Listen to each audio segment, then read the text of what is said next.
ദൈവത്തിന്റെ പരിശുദ്ധനാമം വാഴ്ത്തപ്പെടുമാറാകട്ടെ. അനുഗ്രഹപ്പെട്ട ഒരു നല്ല പകലിനെ ഇന്ന് ദൈവം നമുക്കായി തന്ന ദൈവത്തിന്റെ വലിയ കൃപകളെ ഓർത്ത് നന്ദിയോടെ ദൈവത്തെ സ്തുതിക്കുന്ന സ്തോത്രം ചെയ്യും. നമ്മളെ അനുഗ്രഹിക്കുവാൻ നന്ദികാലേ സ്തോത്രം. ദൈവം നമ്മളെ മധ്യയിലുണ്ട്. നമ്മളെ ബലപ്പെടുത്തുവാൻ ദൈവം നമ്മളെ മധ്യയിലുണ്ട്. നമ്മളെ ബലഹീനമാറ്റുവാൻ ദൈവം നമ്മളെ മധ്യയിലുണ്ട്. നമ്മുടെ രോഗത്തെ സൗഖ്യമാക്കുവാൻ ദൈവം നമ്മളെ മധ്യയിലുണ്ട്. നമ്മുടെ കടഭാരങ്ങളെ മാറ്റുവാൻ ദൈവം നമ്മളെ മധ്യയിലുണ്ട്. നിന്ദിച്ചും പരിഹസിച്ചും അപമാനിച്ചും ഇട്ടിരിക്കുന്ന വിഷയത്തിനകത്ത് ദൈവം മറുപടി നൽകുവാൻ ദൈവം നമ്മളെ മധ്യയിലുണ്ട്. ജോലി തരുവാൻ ദൈവം നമ്മളെ മധ്യയിലുണ്ട്. ഭവനം തരുവാൻ ദൈവം നമ്മളെ മധ്യയിലുണ്ട്.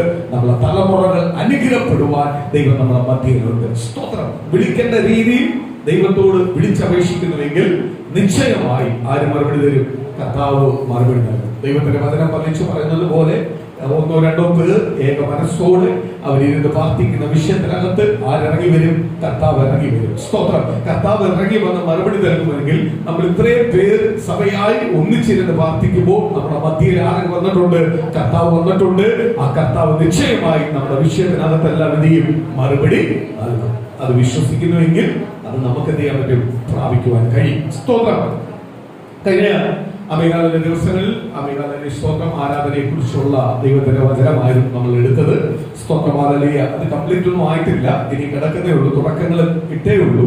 ആരാധന എന്തെന്ന്? ആരാധനയാണ് ഒരു ക്രിസ്തീയ ജീവിതത്തിന്റെ ഏറ്റവും കൂടുതൽ അമേകാലയിലെ ഫൗണ്ടേഷൻ, ഒരു ബലം. ആ ഫൗണ്ടേഷനിലായിട്ടാണ് ആര് പണിയുന്നത്? നമ്മൾ മുന്നോട്ടുള്ള ഭവനം പണിയുന്നത്. ആരാധന ഉണ്ടെങ്കിലേ നമുക്ക് എന്ത് ചെയ്യാൻ പറ്റൂ? ബലം പ്രാപിക്കുവാൻ കഴിയത്തുള്ളൂ. സ്തോത്രം. അപ്പോഴ് ഒന്ന് സ്തോത്രം, തിരുമേശയുള്ള മധ്യയിലുണ്ട്. ഇന്ന് നമ്മൾ എടുക്കുന്ന മെസ്സേജ് സ്നാനത്തെ കുറിച്ചുള്ള ചില ക്ലാസ്, ചില ആദ്യകാലയ ചില മെസ്സേജിലേക്ക് പോയിട്ട് നമ്മൾ തിരുമേശയിലേക്ക് വരും. ഇന്ന് പകല് അതിനു വേണ്ടിയാണ് ദൈവസന്നിധിയിലേക്ക് പൂർണ്ണമായി പ്രാർത്ഥനയോടെ എത്തിച്ചിരിക്കുന്നത്, ശരണം പ്രാപിച്ചിരിക്കുന്നത്. അപ്പോഴതിനകത്തുള്ള ദൈവത്തിന്റെ ദൂതും മറുപടികളും വെളിപ്പെടണം. സ്നാനത്തിന്റെ ക്ലാസ് അമികാലി സ്തോത്രം. നമ്മുടെ സഭയ്ക്കകത്ത് എപ്പോഴും സ്നാനത്തിന്റെ ക്ലാസ് എടുക്കേണ്ടത് നമ്മുടെ സ്നാനം പ്രാപിച്ചുകൊണ്ടുള്ള അമികാലി അനുഗ്രഹത്തെ കുറിച്ചുള്ള മെസ്സേജ് അമിക്കാതെ നമ്മൾ പ്രസംഗിക്കുന്നത്, നമ്മൾ കേൾക്കുന്നത്, നമുക്ക് ദൈവം നൽകുന്നത്, ദൂത നൽകുന്നത്. ഞാൻ പറഞ്ഞു സ്തോത്രം, പണ്ട് പിതാക്കന്മാർ ഒരുപാട് വില കൊടുത്തു. ഞാൻ ഇന്ന് രാവിലെ ഒരു വിഷയത്തിന് വേണ്ടി ഇങ്ങനെ പ്രാർത്ഥിച്ചുകൊണ്ടിരുന്നപ്പോഴേ രാവിലെ കർത്താവ് എനിക്ക് തന്ന വെളിപ്പാട്, ഞാനൊരു സ്തോത്രം, നമ്മുടെ സഭയ്ക്കകത്തല്ല പുറത്തുള്ള ഒരു കുടുംബത്തിന് വേണ്ടി ഇങ്ങനെ പ്രാർത്ഥിച്ചുകൊണ്ടിരുന്നപ്പോഴേ ദൈവം എനിക്ക് തന്നൊരു വെളിപ്പാട്. ഞാൻ കർത്താവിനോട് ചോദിച്ചു, എന്തോ കർത്താവേ ഇത്രയും ഞെരുക്കം ആ ഭവനം അനുഭവിക്കുന്നതിന്റെ കാര്യം? ആ ഭവനത്തിനകത്ത് എന്താ കർത്താവേ ഒരു പൂർണ്ണമായ ഒരു ആശ്വാസം ലഭിക്കാതെ? അപ്പോഴ് കർത്താവിനോട് പറഞ്ഞു, അവര് നിന്നോട് വന്ന് സംസാരിക്കുന്ന സബ്ജക്റ്റിനാണ്, അവർ സംസാരിക്കുന്ന വാക്കിനകത്ത് അതിന്റെ മറുപടി നീ ആലോചിക്കും. സ്തോത്രം. അപ്പൊ ഞാനൊരു കാര്യം അവരിൽ നിന്ന് പഠിച്ചൊരു കാര്യം, ദൈവം എന്നെ പഠിപ്പിച്ചൊരു കാര്യം, ദൈവം ഒരുവന് എന്തെങ്കിലും തരണമെങ്കിൽ അവനെ യോഗ്യനാക്കിയിട്ടേ ദൈവം തരത്തുള്ളൂ. എങ്കിൽ പോലും ഒരു യോഗ്യത ഇല്ലാതെ ദൈവം തന്നോണ്ടിരിക്കും. അപ്പോഴ് കുറെ നേരം ദൈവം നമ്മളെ ദൂതുകൾ പറയുന്നതിന് വേണ്ടിയാണ്, നമ്മൾ ബലപ്പെടാൻ വേണ്ടിയാണ്, നമ്മൾ നിരാശപ്പെട്ടു പോകാതിരിക്കാൻ വേണ്ടിയാണ്. നമ്മൾ പോകുന്ന റൂട്ട് കറക്റ്റ് റൂട്ടിൽ കൂടെ നീ പോയിക്കൊണ്ടിരിക്കുന്നത്, നിരാശയുടെ പ്രതികൂലത്തിന്റെ മധ്യേ കൂടെ നീ പോകുന്നത്. പക്ഷെ ഈ നിരാശയെ മധ്യേ നീ ജയിക്കാൻ തയ്യാറാണെങ്കിൽ, യേശുക്രിസ്തുവിനെ മുറുകി പിടിച്ച് നീ ജയിക്കുവാൻ തയ്യാറാണെങ്കിൽ, നിശ്ചയമായി നിന്റെ അനുഗ്രഹം വലുതെന്ന് വെളിപ്പെടുത്തി തരുന്നതിന് വേണ്ടിയാണ് ദൂത് പറയുന്നത്. ഇന്ന് കേട്ട ദൈവത്തിന്റെ വചനത്തിനകത്ത് ആദ്യം പറഞ്ഞത് പ്രതിഫലം ആര് വെച്ചിട്ടുണ്ട്? പ്രതിഫലം എല്ലാം ദൈവമക്കൾക്ക് ആര് വെച്ചിട്ടുണ്ട്? ദൈവം വെച്ചിട്ടുണ്ട്. അപ്പൊ പ്രതിഫലം ഉള്ള ഞാൻ, പ്രതിഫലം പ്രാപിച്ച ഞാൻ, ദൈവം എനിക്ക് തരാന്ന് പറഞ്ഞ, കർത്താവ് എനിക്ക് തരാന്ന് പറഞ്ഞിരിക്കുന്ന പ്രതിഫലം പ്രാപിച്ച ഞാൻ, ആമികാലയ സ്തോത്രം, പ്രതിഫലം പ്രാപിക്കാതെ പോകാൻ ദൈവം സമ്മതിക്കൂ? ദൈവം ഒരു കാര്യം പറഞ്ഞു, തരാമെന്ന് പറഞ്ഞിട്ടുണ്ടെങ്കിൽ അത് ദൈവം എന്ത് ചെയ്യും? നിശ്ചയമായി നമുക്ക് തരും. സ്തോത്രം. ചില മാതാപിതാക്കള് സ്തോത്രം പ്രായമല്ലായി, കുറെയെല്ലാം പ്രായമായി, അവരുടെ അവരുടെ ചിന്തകൾക്കെല്ലാം ഒരു ടൈമായി കഴിയുമ്പോൾ അവർ പറയാറുണ്ട്, മക്കളോട് പറയാറുണ്ട്, സ്തോത്രം, എനിക്കുള്ളത് ഇന്ന ഭാഗം ഇന്നാക്കും, ഇന്ന ഭാഗം ഇന്നാക്കുക, എന്റെ കാലം കഴിഞ്ഞിട്ട് നിങ്ങൾക്ക് അങ്ങനെ. അത് പറഞ്ഞു വെച്ച് കാര്യം അവര് മാറ്റപ്പെട്ടു പോയാലും ഇതാക്കി കിട്ടണം, ഇന്നത് ഇന്നയാക്കി കിട്ടണം. കർത്താവ് എല്ലാ മാതാപിതാക്കളും എനിക്ക് തോന്നുന്നു പറഞ്ഞു വെച്ചിട്ടാ ഈ ലോകത്തൊന്നും പോയിട്ടില്ല. ചിലവര് ജീവനോട് ഇരിക്കുമ്പോൾ തന്നെ നമുക്ക് കൊടുക്കും. സ്തോത്രം, ഇന്ന നിങ്ങൾ എടുത്തോളാൻ പറഞ്ഞു കൊടുക്കും. ചിലവര് അത് അവരുടെ കാലം കഴിഞ്ഞെന്ന് പറഞ്ഞ് എഴുതി കൊടുക്കാറുണ്ട്. ചിലപ്പോൾ അവരുടെ കാലം കഴിഞ്ഞാലും സ്തോത്രം, പപ്പ മമ്മി പറഞ്ഞിട്ടുണ്ട് എനിക്ക് ഇന്നത് തരാമെന്ന് പറഞ്ഞിട്ടുണ്ട്, അതായിരിക്കും കൊടുക്കുന്നത്. സ്തോത്രം. ഒരു മനുഷ്യൻ അപ്രകാരം കൊടുക്കുമെങ്കിൽ ദൈവം നമുക്ക് എത്ര വലുതായിട്ട് തരും. ഒരു മനുഷ്യൻ വാക്ക് മാറിയിട്ട് മരിച്ചു പോയാലും അവരുടെ ബാക്കിയുള്ളവർ അത് അനുസരിച്ചായിരിക്കും അത് പകുത്തു കൊടുക്കുന്നത്, ഇല്ലയോ? അവരുടെ ബാക്കിയുള്ളവർ ചേർന്ന് അത് പകുത്തു കൊടുക്കുന്നെങ്കിൽ നമ്മൾ വിശ്വസിക്കുന്ന കർത്താവ് നമ്മളോട് പറയുക, പ്രതിഫലം വെച്ചുകൊണ്ട്. ദൈവം വാക്ക് മാറുമോ? ചില അപ്പൻ മരിച്ചു പോകുമ്പോൾ അമ്മയ്ക്ക് ചില മക്കളോട് സ്നേഹം തോന്നി ചിലപ്പം വാക്കെല്ലാം മാറാറുണ്ട്. പക്ഷെ അതേപോലെ വാക്ക് മാറുന്ന ഒരു ദൈവത്തെയാണ് നമ്മൾ ആരാധിക്കുന്നത്. വാക്ക് പറഞ്ഞിട്ടുണ്ടെങ്കിൽ ആ വാക്ക് ആര് തരും? ദൈവത്തെ. അപ്പോഴ് പ്രതികൂലം വരുമ്പോൾ നമ്മൾ ഓർക്കണം, ദൈവം എന്നോട് പറഞ്ഞിരിക്കുന്ന പ്രതിഫലം വലുതാണ്. ആ പ്രതിഫലം ഞാനും എന്റെ കുടുംബത്തെയും പ്രാപിക്കും. നമ്മുടെ സഭയെ കുറിച്ച് ദൈവം പ്രതിഫലം പറഞ്ഞിട്ടുണ്ട്. പല ശൂന്യാവസ്ഥകളും പല ഞെരുക്കങ്ങളും പ്രതികൂലം വരുമ്പോഴും സ്വപ്രമാലിയ പതറാത്തന്റെ കാര്യം എന്തുവാ? സഭ ആരുടെ? ദൈവത്തിന്. ദൈവം പണിത സഭയാണെങ്കിൽ ബാക്കിയുള്ള കാര്യങ്ങളും ആരാ ചെയ്യുന്നത്? ദൈവം ചെയ്യണ്ടേ. അപ്പൊ ദൈവം തരും. നമ്മൾ അതിന് യോഗ്യരായി കാണത്തില്ല. സ്തോത്രം. കഴിഞ്ഞ 2 ദിവസവും നമ്മൾ വീട്ടിലായിരുന്നു ഉപവാസം പ്രാർത്ഥന, വീടുകളിൽ ഇരുന്ന് ഉപവാസം പ്രാർത്ഥനയായിരുന്നു. സ്തോത്രം. 3-ാമത്തെ ദിവസം ചർച്ച വന്നു, ആരാധിക്കാൻ നമ്മൾ ഒന്നിച്ചു കൂടി. ആ പ്രാർത്ഥനയ്ക്കകത്ത് അടുത്ത ഉപവാസം നമ്മൾ ഒന്നിക്കും. ഒന്നിച്ചിരുന്ന ആലയത്തിനകത്ത് നമ്മൾ പ്രാർത്ഥന വെക്കും. ആ രീതിയിലേക്ക് ആര് മാറ്റും? ദൈവം മാറ്റും. അത് വിശ്വസിക്കേണ്ടതിന് വേണ്ടി, ആ ഉറപ്പോട് പ്രാർത്ഥിക്കേണ്ടതിന് വേണ്ടിയാ നമുക്ക് ഇങ്ങനെ ഒരു പ്രാർത്ഥന തന്നു. ചില ശൂന്യാവസ്ഥ ദൈവം നമ്മളോട് പറഞ്ഞ ഒരു വാക്ക് പോലും, പ്രിയ ദൈവമക്കളെ, ഞാൻ ഇന്ന് പകരം വീണ്ടും പറയുക, ദൈവം വാക്ക് മാറത്തില്ല, നമ്മൾ വാക്ക് മാറാതിരുന്നാൽ മതി. നമ്മൾ ഉറച്ചു നിന്നാൽ ആരും മാറ്റത്തില്ല. ദൈവം തരുമെന്ന് പറഞ്ഞാൽ തന്നിരിക്കും, അതിന് ഒരു മാറ്റവുമില്ല. മനുഷ്യന്റെ ബുദ്ധിക്കാത്തവർക്കും അയ്യോ കഴിഞ്ഞല്ലോ, സമയം കഴിഞ്ഞല്ലോ, എത്ര സമയം കഴിഞ്ഞെന്ന് പറഞ്ഞാലും ദൈവം പറഞ്ഞിട്ടുണ്ടോ അത് തന്നിരിക്കും, ഞാനും എന്റെ കുടുംബം പ്രാപിച്ചിരിക്കും എന്ന് ഒരു വിശ്വാസി ജീവിതത്തിന്, ഒരു ദൈവഭക്തന് അപ്രകാരം തീരുമാനത്തോടെ മുന്നോട്ട് പോകുന്നെങ്കിൽ നിശ്ചയമായി ആ അനുഗ്രഹം പ്രാപിക്കും. സ്തോത്രം. നമ്മള് സ്നാനത്തെ കുറിച്ച് ഞാൻ കഴിഞ്ഞ ആഴ്ച പറഞ്ഞു. സ്തോത്രം. ഹല്ലേലൂയ. ചില സഭകളില് സ്തോത്രം 15 വയസ്സെല്ലാം കഴിയുമ്പോൾ, അല്ലെങ്കിൽ 16 വയസ്സ് കഴിയുമ്പോൾ, സ്തോത്രം, അല്ലെങ്കിൽ 17 വയസ്സ് കഴിയുമ്പോൾ, +2 എല്ലാം കഴിയുമ്പോൾ എന്ത് ചെയ്യും? സ്നാനപ്പെടുത്തും.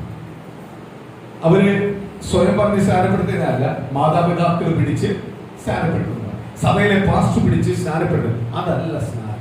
ഞാൻ വ്യക്തമായിട്ട് പറയാം, അതല്ല സ്നാനം. ന്യൂ ജനറേഷൻ സഭകൾ എന്ന് പറയുന്നിടത്ത് 10 വയസ്സുള്ള പിള്ളേരെ പിടിച്ച് എന്ത് ചെയ്യുക? സ്നാനപ്പെടുത്തുക. അതല്ല സ്നാനം. സ്തോത്രം. സമുദായങ്ങളിൽ ഒരു കുഞ്ഞ് ജനിച്ച ഉടനെ, ഒരു 6 മാസം കഴിയുമ്പോൾ അവനെ കൊണ്ടുവന്ന് സ്നാനപ്പെടുത്തും. അവനെ സ്നാനപ്പെടുത്തുന്നത് വെള്ളത്തിൽ മുക്കിയല്ല, വെള്ളം എന്ത് ചെയ്യും? അവന്റെ മേൽ കൊടയും. അതല്ല സ്നാനം. ബൈബിൾ പഠിപ്പിക്കുന്നില്ല, സ്നാനം പഠിപ്പിക്കുന്നില്ല. ആ സ്നാനത്തെ എന്ത് ചെയ്യുന്നില്ല? ബൈബിൾ പഠിപ്പിക്കുന്നില്ല. സ്നാനം എന്ന് പറഞ്ഞാൽ എന്താണ്? ഒന്ന്, മാനസാന്തരപ്പെടണമെന്ന് ഈ ലോകത്തിൽ ജനിക്കുന്ന എല്ലാവർക്കുമുള്ള കൽപ്പനയാണ് മാനസാന്തരപ്പെടണം. ജാതി ഭേദമില്ലാതെ മനുഷ്യനായിട്ട് ആര് ജനിച്ചാലും അവനുള്ള കൽപ്പനയാണ് മാനസാന്തരപ്പെടണം. പെടണമെന്നുള്ള കൽപ്പന ഉറപ്പാ. മാനസാന്തരപ്പെട്ടെന്ന് പറഞ്ഞ് സ്നാനപ്പെടാൻ പറ്റും. അപ്പൊ ഈ ലോകത്തിൽ ആര് ജനിച്ചാലും അവനുള്ള കൽപ്പനയാ, ദൈവം കൊടുത്തിരിക്കുന്ന കൽപ്പനയാ. എന്ത് ചെയ്യണം? മാനസാന്തരപ്പെടണം. ആ വാക്ക് ഉപയോഗിക്കുവാൻ കാരണം, ഒന്ന്, മനുഷ്യൻ ജനിക്കുന്നതേ പാപത്തിൽ. കാര്യം ആദാമവ്വയുടെ പാപം ചെയ്തപ്പോ മുതൽ മനുഷ്യൻ ജനിക്കുന്നത് മുതൽ എന്തുവാ? പാപത്തിൽ ജനിച്ച മനുഷ്യൻ അവൻ മാനസാന്തരപ്പെടണം. അത് ഒരു കൽപ്പനയാണ്. ദൈവനാമത്തിലുള്ള കൽപ്പന, എല്ലാവർക്കും കൊടുത്തിരിക്കുന്ന കൽപ്പന. 2, വിശ്വസിക്കുന്നവൻ, മാനസാന്തരപ്പെട്ടിട്ട് വിശ്വസിക്കുന്നവൻ, കർത്താവ് യേശു എന്ന് പറയുന്ന ഒരു രക്ഷിതാവേ എനിക്കുള്ളൂ, ആ രക്ഷിതാവിന് വേണ്ടി ഞാൻ ജീവിക്കേണ്ടത്, ആ രക്ഷിതാവാണ് എന്നെ വിളിച്ചു വേർതിരിച്ചത് പൂർണ്ണമായി യേശു ക്രിസ്തുവിനെ വിശ്വസിക്കുന്നവന് വേണ്ടിയുള്ളതാണ് സ്നാനം. ഒരു കാര്യം ഓർക്കണം, വിശ്വസിക്കുന്നവന് വേണ്ടി മാത്രമുള്ളതാണ് സ്നാനം, മാനസാന്തരപ്പെടുന്നവനല്ല. അപ്പോഴേ വിശ്വസിക്കണമെങ്കിൽ എന്ത് ചെയ്യണം? മാനസാന്തരപ്പെട്ടാലേ വിശ്വസിക്കാൻ പറ്റത്തുള്ളൂ. വിശ്വസിക്കുന്നതിന് വേണ്ടി ഉള്ളതാണ് സ്നാനം. സ്തോത്രം. ഇന്ന് പല സ്നാനം നടക്കുന്നതും സ്തോത്രം, കൊച്ചു കുഞ്ഞുങ്ങളെ പിടിച്ച് 6 മാസമായ കൊച്ചിനെ വിളിച്ച് മാമോദിസ എന്ന് പറഞ്ഞ് ആമികാലലിയെ പള്ളിയിൽ അച്ഛൻ പിടിച്ചോണ്ട് കൊണ്ടുവന്ന് സ്തോത്രം ഹാലലിയ അവന്റെ വെള്ളം അവന്റെ മേലിൽ കളിച്ചിട്ട് അവൻ സ്നാനപ്പെട്ടെന്ന് പറഞ്ഞാൽ ഒരിക്കലും അതൊരു സ്നാനമല്ല. സ്നാനം തിരിച്ചറിവ്, വിവേകം, മാനസാന്തരം, വിശ്വാസം, ഇതുണ്ടായിട്ടേ ഒരു വ്യക്തിക്ക് എന്ത് ചെയ്യാൻ പറ്റും? സ്നാനപ്പെടാൻ പറ്റും. സ്തോത്രം. വെള്ളം തളിച്ചു, ആ കുഞ്ഞിന് തളിക്കുന്ന അതേ പരിപാടിയെ 10 വയസ്സുള്ള കുഞ്ഞിന് തളിച്ചു കൊടുക്കും. 10 വയസ്സുള്ള കുഞ്ഞിനെ പിടിച്ച് മുക്കുന്നത് അവൻ എന്തോ അറിയാം. അവരേ സമയത്ത് എന്ത് ചെയ്യും? റൂട്ട് മാറി. ഞാൻ എന്റെ ഒരു പോളിസിയിൽ ഞാൻ പറയൂ, എന്റെ ചിന്തയിൽ പറയുക, ബൈബിൾ പറയുന്ന എന്റെ ഇതിൽ ഒരുമാതിരി പ്രായമായിട്ട് ഉണ്ടാവും. കാര്യം അറിവ് ഉണ്ടാവണം. തെറ്റെന്തെന്നാണ്, ശരിയെന്തെന്ന് തിരിച്ചറിയണം. അമ്മ ഒരുവൻ നിർബന്ധിച്ചല്ല, ഒരുവൻ പറഞ്ഞല്ല സ്നാനപ്പെടുന്നത്. അവന്റെ ഉള്ളത്തിനകത്ത് ഇനിയുമുള്ള കാലം എന്റെ രക്ഷിതാവായ യേശുവിന് വേണ്ടി എനിക്ക് ജീവിക്കണം, എനിക്കൊരു രക്ഷിതാവേ ഉള്ളൂ, അത് യേശു കർത്താവാണെന്ന് പൂർണ്ണമായി തിരിച്ചറിഞ്ഞിട്ട് വേണം എന്ത് ചെയ്യണ്ടേ? സ്നാനപ്പെടണം. സ്നാനപ്പെടുന്നത് അല്ലാതെ സ്വന്തം സഭ നിർബന്ധിച്ച് ഒരു സഭയിൽ ചേരുവാനോ അല്ലെങ്കിൽ ഒരു മതത്തിൽ ചേരുവാനോ അല്ല സ്നാനം. ആരുമായിട്ട് ചേരുവാനാ? ക്രിസ്തുവുമായിട്ട് ചേരുവാൻ, ക്രിസ്തുവിന്റെ പൈതലായി തീരുവാൻ, ക്രിസ്തുവിന് വേണ്ടി ജീവിക്കുന്നതാണ് സ്നാനം. അല്ലാതെ ഒരു മതത്തിൽ ചേരാനല്ല, പ്രൈസലോ ഒരു ജാതി മാറാനല്ല. നമ്മൾ ക്രിസ്തുവിന്റെ, ഞാൻ എന്റെ ക്രിസ്തുവിനെ മനസ്സിലാക്കി, ഇനി എനിക്ക് ആരേ ഉള്ളൂ? ഒരു രക്ഷിതാവേ ഉള്ളൂ, അത് കർത്താവായ യേശുവാ. കാര്യം എനിക്ക് വേണ്ടി കാൽവരി ക്രൂശിൽ മരിച്ച് എന്നെ മാനസാന്തരത്തിന്റെ ഫലം കായ്ക്കുവാനുള്ള ഭാഗ്യം എനിക്ക് തന്നിട്ടുണ്ടെങ്കിൽ അത് രക്തത്താൽ എന്നെ വീണ്ടെടുത്ത കർത്താവായ യേശുവാ. ഇനിയും എനിക്ക് ഒരു രക്ഷിതാവേ ഉള്ളൂ, ആ രക്ഷിതാവിന് വേണ്ടി മാത്രം ഇനി ഞാൻ ജീവിക്കണം. ആ തീരുമാനമാണ് സ്നാനം എന്ന് പറയുന്നത്. ആ തീരുമാനം. അല്ലാതെ നിർബന്ധിച്ച് സ്നാനപ്പെടുന്നില്ല. 10-ാം വയസ്സിൽ ഞാൻ പലപ്പോഴും ഓർക്കാറുണ്ട്, സഭകളിലെല്ലാം ഇതങ്ങ് എഴുതി വെച്ചേക്കുക, എന്തുവാ വന്ന് 2 ആഴ്ച കഴിയുമ്പോഴേ പിടിച്ച് സ്നാനപ്പെടുത്തുക. കാര്യം ഇത്രയും പേര് ഞങ്ങൾ സ്നാനപ്പെടുത്തും. പ്രിയ ദൈവമക്കളെ, ഒരു കാര്യം ഞാൻ പറയാം, സ്നാനപ്പെടുത്താൻ എനിക്ക് പേടിയാണ്. ഒന്നാമത്തെ കാര്യം ഞാൻ പറയാമല്ലോ, സ്നാനപ്പെടുത്താൻ എനിക്കൊരു പേടിയാണ്. അതേപോലെ തിരുമേശം എടുക്കുമ്പോൾ എനിക്ക് പേടിയാണ്. കാര്യം ഇത് നീതിയോട് ചെയ്യുന്ന ശുശ്രൂഷകളാണ്. ഞാൻ ഒരാളെ വിളിച്ച് സ്നാനപ്പെടുത്താം എന്ന് പറഞ്ഞ് സ്തോത്രമാലലിയ വന്നു 2 ആഴ്ചയ്ക്ക് കൂടി സ്നാനപ്പെടുത്തി കഴിഞ്ഞാൽ അവൻ ദൈവസന്നിധി നിലനിന്നില്ലെങ്കിൽ അതിനും കുറ്റക്കാരൻ ആരാ? ഞാനുമോ? അതിനൊരു ഭാഗം ഞാനുമാണ്. ഞാൻ കുറ്റം പറഞ്ഞേ പറ്റും. സ്തോത്രം. യഥാർത്ഥമായിട്ട് അവനെ വചനം പഠിപ്പിച്ചിട്ട് വചനം എന്തെന്ന് മനസ്സിലാക്കി കൊടുത്തിട്ട് അവനെ സ്നാനപ്പെടുത്തിയാൽ ഞാൻ കുറ്റക്കാരനല്ല. അവൻ പിന്മാറ്റത്തിൽ പോയെങ്കിൽ ദൈവം അവനെ അടിച്ചു കൊണ്ടുവരും. ദൈവം കൊണ്ടുവരും. അവന് പേടിയുണ്ടാവും, ഭയമുണ്ടാവും. നമ്മുടെ പാപം ചെയ്യാത്തതിന്റെ കാര്യം എന്തുവാ? പേടിയുണ്ട്. ആരെ പേടിയുണ്ട്? കർത്താവിനെ പേടിയുള്ളതുകൊണ്ട്. ഒരുവൻ നമ്മളോട് പോസ്റ്റ് സംസാരിക്കുമ്പോൾ തിരിച്ച് നമുക്ക് പോസ്റ്റ് സംസാരിക്കാൻ അറിയാമെന്നുള്ളതല്ല. ആരെ പേടിയുണ്ടാ? ക്രിസ്തുവിനെ നമ്മൾ ധരിച്ചത് കൊണ്ട് നമ്മുടെ വായിൽ നിന്ന് വരുന്ന ഓരോ വാക്കും ആ ശോധന ചെയ്യുന്നുണ്ട്. കർത്താവ് ശോധന ചെയ്യുന്നുണ്ട്, ഇല്ലയോ? എന്നിട്ട് ചില പോസ്റ്റെല്ലാം വരുന്നുണ്ട്. ചില പോസ്റ്റെല്ലാം എന്ത് ചെയ്യുന്നുണ്ട്? ഓട്ടോമാറ്റിക്കായിട്ട് വരുന്നുണ്ട്. എന്നിട്ട് കർത്താവിനോട് ഏറ്റു പറയുമ്പോൾ എല്ലാം ചിലതെല്ലാം കർത്താവ് ക്ഷമിക്കുന്നുണ്ട്, ചിലതെല്ലാം കർത്താവ് വെച്ചിട്ടുണ്ടായിരിക്കും. സ്തോത്രം. അതായിരിക്കും ചില തടസ്സങ്ങൾ. സ്തോത്രം. എങ്കിൽ പോലും ആര് ക്ഷമിക്കുന്നുണ്ട്? കർത്താവ് ക്ഷമിക്കുന്നുണ്ട്. നമുക്ക് നമ്മുടെ ശരീരത്തിനകത്ത് ഉച്ചി മുതൽ ഉള്ളംകാല് വരെയും ദൈവം ഓരോ അവയവങ്ങൾ സൃഷ്ടിച്ചിരിക്കുന്നത് ദൈവത്തിന് പ്ലാനുണ്ട്, പദ്ധതിയുണ്ട്. ഈ ഓരോ അവയവത്തിനും അതിൻ്റെതായിട്ടുള്ള പ്ലാനും പദ്ധതിയുണ്ട്. ആ പ്ലാനും പദ്ധതിയുണ്ട്. 1, നമുക്ക് മൂക്ക് തന്നു. 2, ഹോൾ ഇട്ടിട്ടുണ്ട്. എന്തിനു വേണ്ടിയാ? ജീവശ്വാസം ഊതാൻ, ആ ഓക്സിജൻ പോവാൻ. ബ്രീത്ത് എടുക്കാൻ, ആ മുമ്പോട്ടും മേപ്പോട്ടും താഴോട്ടുള്ള ബ്രീത്ത് എടുക്കാൻ വേണ്ടിയാണ് തന്നിരിക്കുന്നത്, അല്ലയോ? നമുക്ക് വാ തന്നിട്ടുണ്ട്. എന്തിനു വേണ്ടി? സംസാരിക്കുവാൻ, രുചിച്ചു നോക്കുവാൻ, ആഹാരം കഴിക്കുവാൻ, നല്ലത് ചീത്തയാണോ തിരിച്ചറിയുവാൻ ആഹാരം തന്നിട്ടുണ്ട്. ആ വാ തന്നിട്ടുണ്ട്. അത് ഇതെല്ലാം കഴിക്കാൻ വേണ്ടി നമുക്ക് വാ തന്നിട്ടുണ്ട്. സ്തോത്രം. അല്ലാതെ ആ വായിക്കാതിരുന്ന് സിഗരറ്റ് വലിക്കാനല്ല ദൈവം തന്നിരിക്കുന്നത്. വാ സിഗരറ്റ് വലിക്കാൻ ദൈവം വാ, ആ സിഗരറ്റ് വലിച്ചോന്നി. സിഗരറ്റ് വലിച്ച വാ തരണമെങ്കിൽ എന്ത് ചെയ്യണം? കർത്താവ് വേറൊരു എക്സ്ട്രാ ഒരു അവയവം ഉണ്ടാക്കണം. അതിൽ കൂടെ പുക പോകണം. മൂക്കിൽ കൂടെ പോകാൻ പറ്റത്തില്ല. മൂക്ക് എന്തിനുള്ളതാണ്? ജീവശാസ്ത്രം ഓക്സിജന്മാരുള്ളതാണ്. വായിൽ കൂടെ പുക വിടാൻ പറ്റത്തില്ല. വാ കഴിക്കാനുള്ളതും രുചിച്ചറിയുവാനുള്ളതും നല്ലത് സംസാരിക്കാനുള്ളതാണ്. സ്തോത്രം. നീ സിഗരറ്റ് വലിക്കുന്നെങ്കിൽ അതിന് വേറൊരു അവയവം ദൈവം ഉണ്ടാക്കണം. ഉണ്ടാക്കിയിട്ടുണ്ടോ? സ്തോത്രം. അല്ലേ? അന്ന് ഹോളുണ്ട്, ചെവിക്കകത്ത് 2 ഹോളുണ്ട്. പുക ചെവി കൂടെ വരുന്നുണ്ടോ? ചെവി കേൾക്കാനുള്ളതോ? ഇല്ലയോ? സ്തോത്രം. നമ്മള് സ്തോത്രം ഒന്ന് ചിന്തിച്ചു നോക്ക്. സിഗരറ്റ് വലിക്കാനുള്ളതാണ്, മദ്യപിക്കാനുള്ളതാണ്. എന്റെ വാ രുചിയേറിയത് തിരിച്ചറിയുവാനാണ് നാക്ക് തന്നിരിക്കുന്നത്. കയ്പുള്ളതാണ് കഴിക്കുന്നത്. രുചിയേറിയത്, സാധുള്ളത് സംസാരിക്കാൻ, പ്രവർത്തിക്കാൻ. സ്തോത്രം.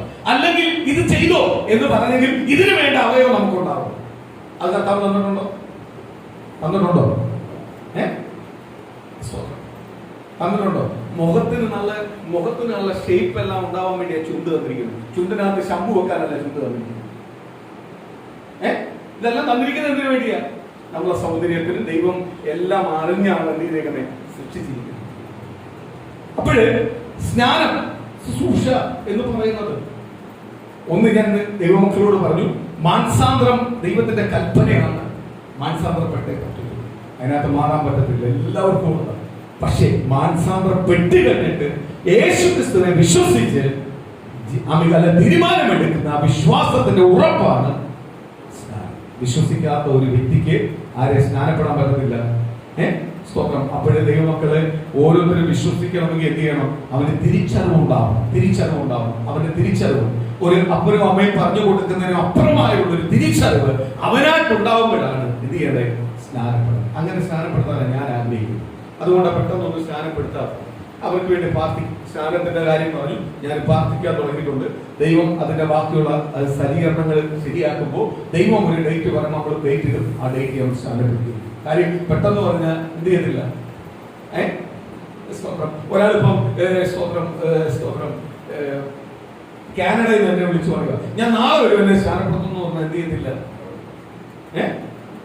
അങ്ങനെ പെടുത്തുന്ന സമയമുണ്ട്, പാസ്റ്റർമാരുണ്ട്. എന്നെ ഞാൻ ഇതിനെ പേടിക്കുന്നത് കാര്യം എന്തുവാ? സ്നാനപ്പെട്ടാൽ മാത്രം പോരാ, അവൻ അവസാനം വരെ എന്ത് ചെയ്യണം? നിലനിൽക്കണമെന്ന് ആഗ്രഹിക്കണം.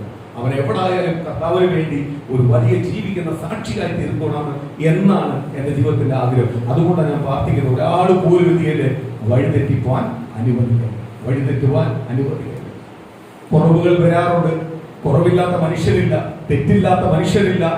എല്ലാവർക്കും എന്തുണ്ട്? തെറ്റുകളും കുറ്റങ്ങളും കുറവുകളുണ്ട്. സ്നാനപ്പെട്ടാലും ഉണ്ട്. ആരും പൂർണ്ണരല്ല. എല്ലാവർക്കും എന്തുണ്ട്? കുറവുകൾ. സംസാരങ്ങളിൽ, പ്രവർത്തിക്കാലത്ത്, ചിന്തകളായിട്ട് നമ്മളൊന്നും പൂർണ്ണരല്ല. പൂർണ്ണനായിട്ട് ഒറ്റ ഒരാളേ ഉള്ളൂ, അത് നസറനായ യേശുവപ്പൻ.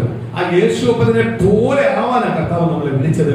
നമ്മൾ അത് പോലെ ആവാനുള്ള ഓട്ടത്തിലാണ്. നമ്മൾ പോലെ ആയിട്ടില്ല. ചിലവർ പറഞ്ഞിട്ടുണ്ട് പോലെ ആയിട്ടുണ്ട്. പോലെ ആയിട്ടില്ല, പോലെ ആവാൻ ഉള്ള ഓട്ടത്തില. പോലെ ആയിരുന്നെങ്കിൽ നമ്മളെ ജീവിതത്തിനകത്ത് ഒന്നും ഉണ്ടാകത്തില്ല, ഒരു പാപവും ഉണ്ടാകും. ചില പാപങ്ങൾ ഇപ്പോഴും നമ്മുടെ ജീവിതത്തിനകത്തുണ്ടെങ്കിൽ പോലെ ആയിട്ടില്ല, നമ്മൾ പോലെ ആവാൻ വേണ്ടി ഓടിക്കൊണ്ടിരിക്കും. സ്തോത്രം. സ്നാനം എന്താകും? ലൂക്കോസ് 7-ാം അധ്യായത്തിന്റെ 30-ാം വാക്യം ഒന്ന് വായിക്കാം. ഇത് ദൈവത്തിന്റെ ആലോചനയാകും. സ്തോത്രം. ലൂക്കോസ് 7:30. ഇത് മനുഷ്യന്റെ ആലോചനയല്ല.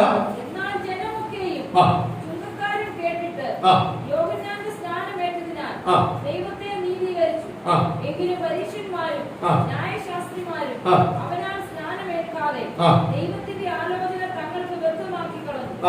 ഈ തലമുറയിലെ മനുഷ്യരെ സ്തോത്രം. ഇതിനകത്ത് പറയുന്നു, ഇത് ആരുടെ ആലോചനയാകുന്നു? ദൈവത്തിന്റെ ആലോചന ദൈവത്തിന്റെ ആലോചനകളെ എന്ത് ചെയ്തു? കുറച്ചു പേർ ഏറ്റെടുത്തു. മാനസാന്തരം യഥാർത്ഥമായി ഉള്ളവർ ആ മാനസാന്തരപ്പെട്ട് കഴിഞ്ഞപ്പോൾ, മാനസാന്തരം ആരാ തന്നെയെന്ന് മനസ്സിലായപ്പോൾ അവരെ ആരെ വിശ്വസിച്ചു? യേശു ക്രിസ്തുവിന്റെ നാമത്തിൽ അവർ സ്നാനപ്പെട്ടു. അവരത് പൂർണ്ണമായിട്ട് എടുത്തു. ചിലവരെന്ത് ചെയ്തു? ദൈവത്തിന്റെ അടുത്ത ആൾക്കാരെന്ന് പറഞ്ഞ പലരും ചിലവരും എന്തെടുത്തില്ല? ദൈവത്തിന്റെ ആലോചനയായിട്ട് ഇതിനെ കണ്ടില്ല. പക്ഷേ സ്തോത്രം, അന്നത്തെ ചുങ്കക്കാരും പാപികളുമായ ചില വ്യക്തികൾ അന്നത്തെ ദൈവത്തിന്റെ ആലോചന എന്ന് പൂർണ്ണമായി കണ്ടു. അവരെന്ത് ചെയ്തു? സ്നാനപ്പെട്ടു. സ്തോത്രം. 2, കർത്താവിന്റെ അന്ത്യകൽപ്പനയാണ് സ്നാനം. ദൈവത്തിന്റെ അന്ത്യകൽപ്പനയാണ് സ്നാനം. അതിനകത്തൊരു വാക്യം വായിക്കാം. മത്തായി സുവിശേഷം 28:18 മുതൽ 20 വരെയുള്ള വാക്യം വായിക്കാം.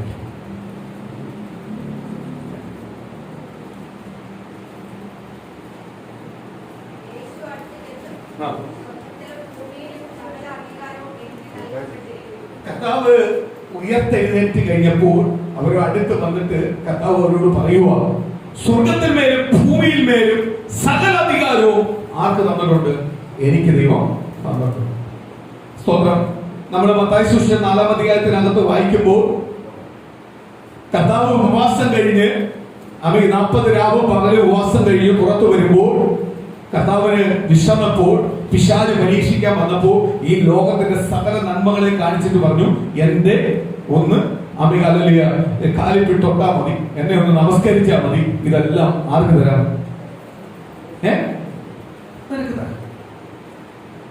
അപ്പോഴും കർത്താവിന് ഇത് തന്നിട്ടില്ല. അപ്പോഴും കർത്താവ് ഈ വാക്യം പറഞ്ഞ കർത്താവ് എന്ത് പറഞ്ഞു? നിന്റെ ദൈവമായ കർത്താവിനെ അല്ലാതെ മറ്റേ ആരെയും നമസ്കരിക്കുവാൻ പാടില്ല. എന്റെ ദൈവമായ കർത്താവിനെ അല്ലാതെ മറ്റാരെ നമസ്കരിക്കുവാൻ പാടില്ലെന്ന് എവിടുന്നതിനകത്ത് പറഞ്ഞിട്ടുണ്ട്? ദൈവവചനം പറയുന്നു. ആ വചനത്തെ പ്രമാണമാക്കി ഞാൻ ജീവിക്കത്തുള്ളൂ എന്ന് യേശുവചനം പറഞ്ഞപ്പോൾ തോറ്റു. പക്ഷേ അതിന്റെ അവസാനത്തെ അധ്യായത്തിലേക്ക് 28-ാം അധ്യായത്തിലേക്ക് വരുമ്പോൾ കർത്താവ് യേശുവചനം ദൈവത്തിന്റെ മക്കളോട് പറയുക, ദൈവജനത്തോട് പറയുക, എന്ന് പറയുക, സ്വർഗത്തിൽ മേലും ഭൂമിയിൽ മേലും സകല അധികാരവും ആര് നൽകിയിട്ടുണ്ട്? കർത്താവ്. കർത്താവ് യഹോവയെ ദൈവം, പിതാവായ ദൈവം എനിക്ക് നൽകിയിട്ടുണ്ട്. ഇത് അന്ന് നൽകിയിട്ടുണ്ടെങ്കിൽ അത് പറഞ്ഞോ.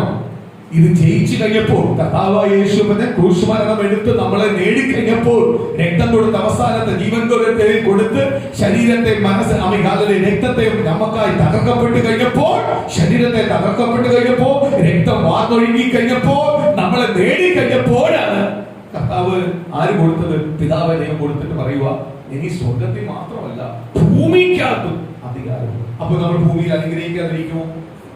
നമ്മളെ തലമുറ ഭൂമിയിൽ അനുഗ്രഹിക്കാതിരിക്കുമോ? നമ്മളെ തലമുറ എന്തോ നിശ്ചയമായി എവിടെ അനുഗ്രഹപ്പെടും? ഭൂമിയിൽ അനുഗ്രഹപ്പെടും.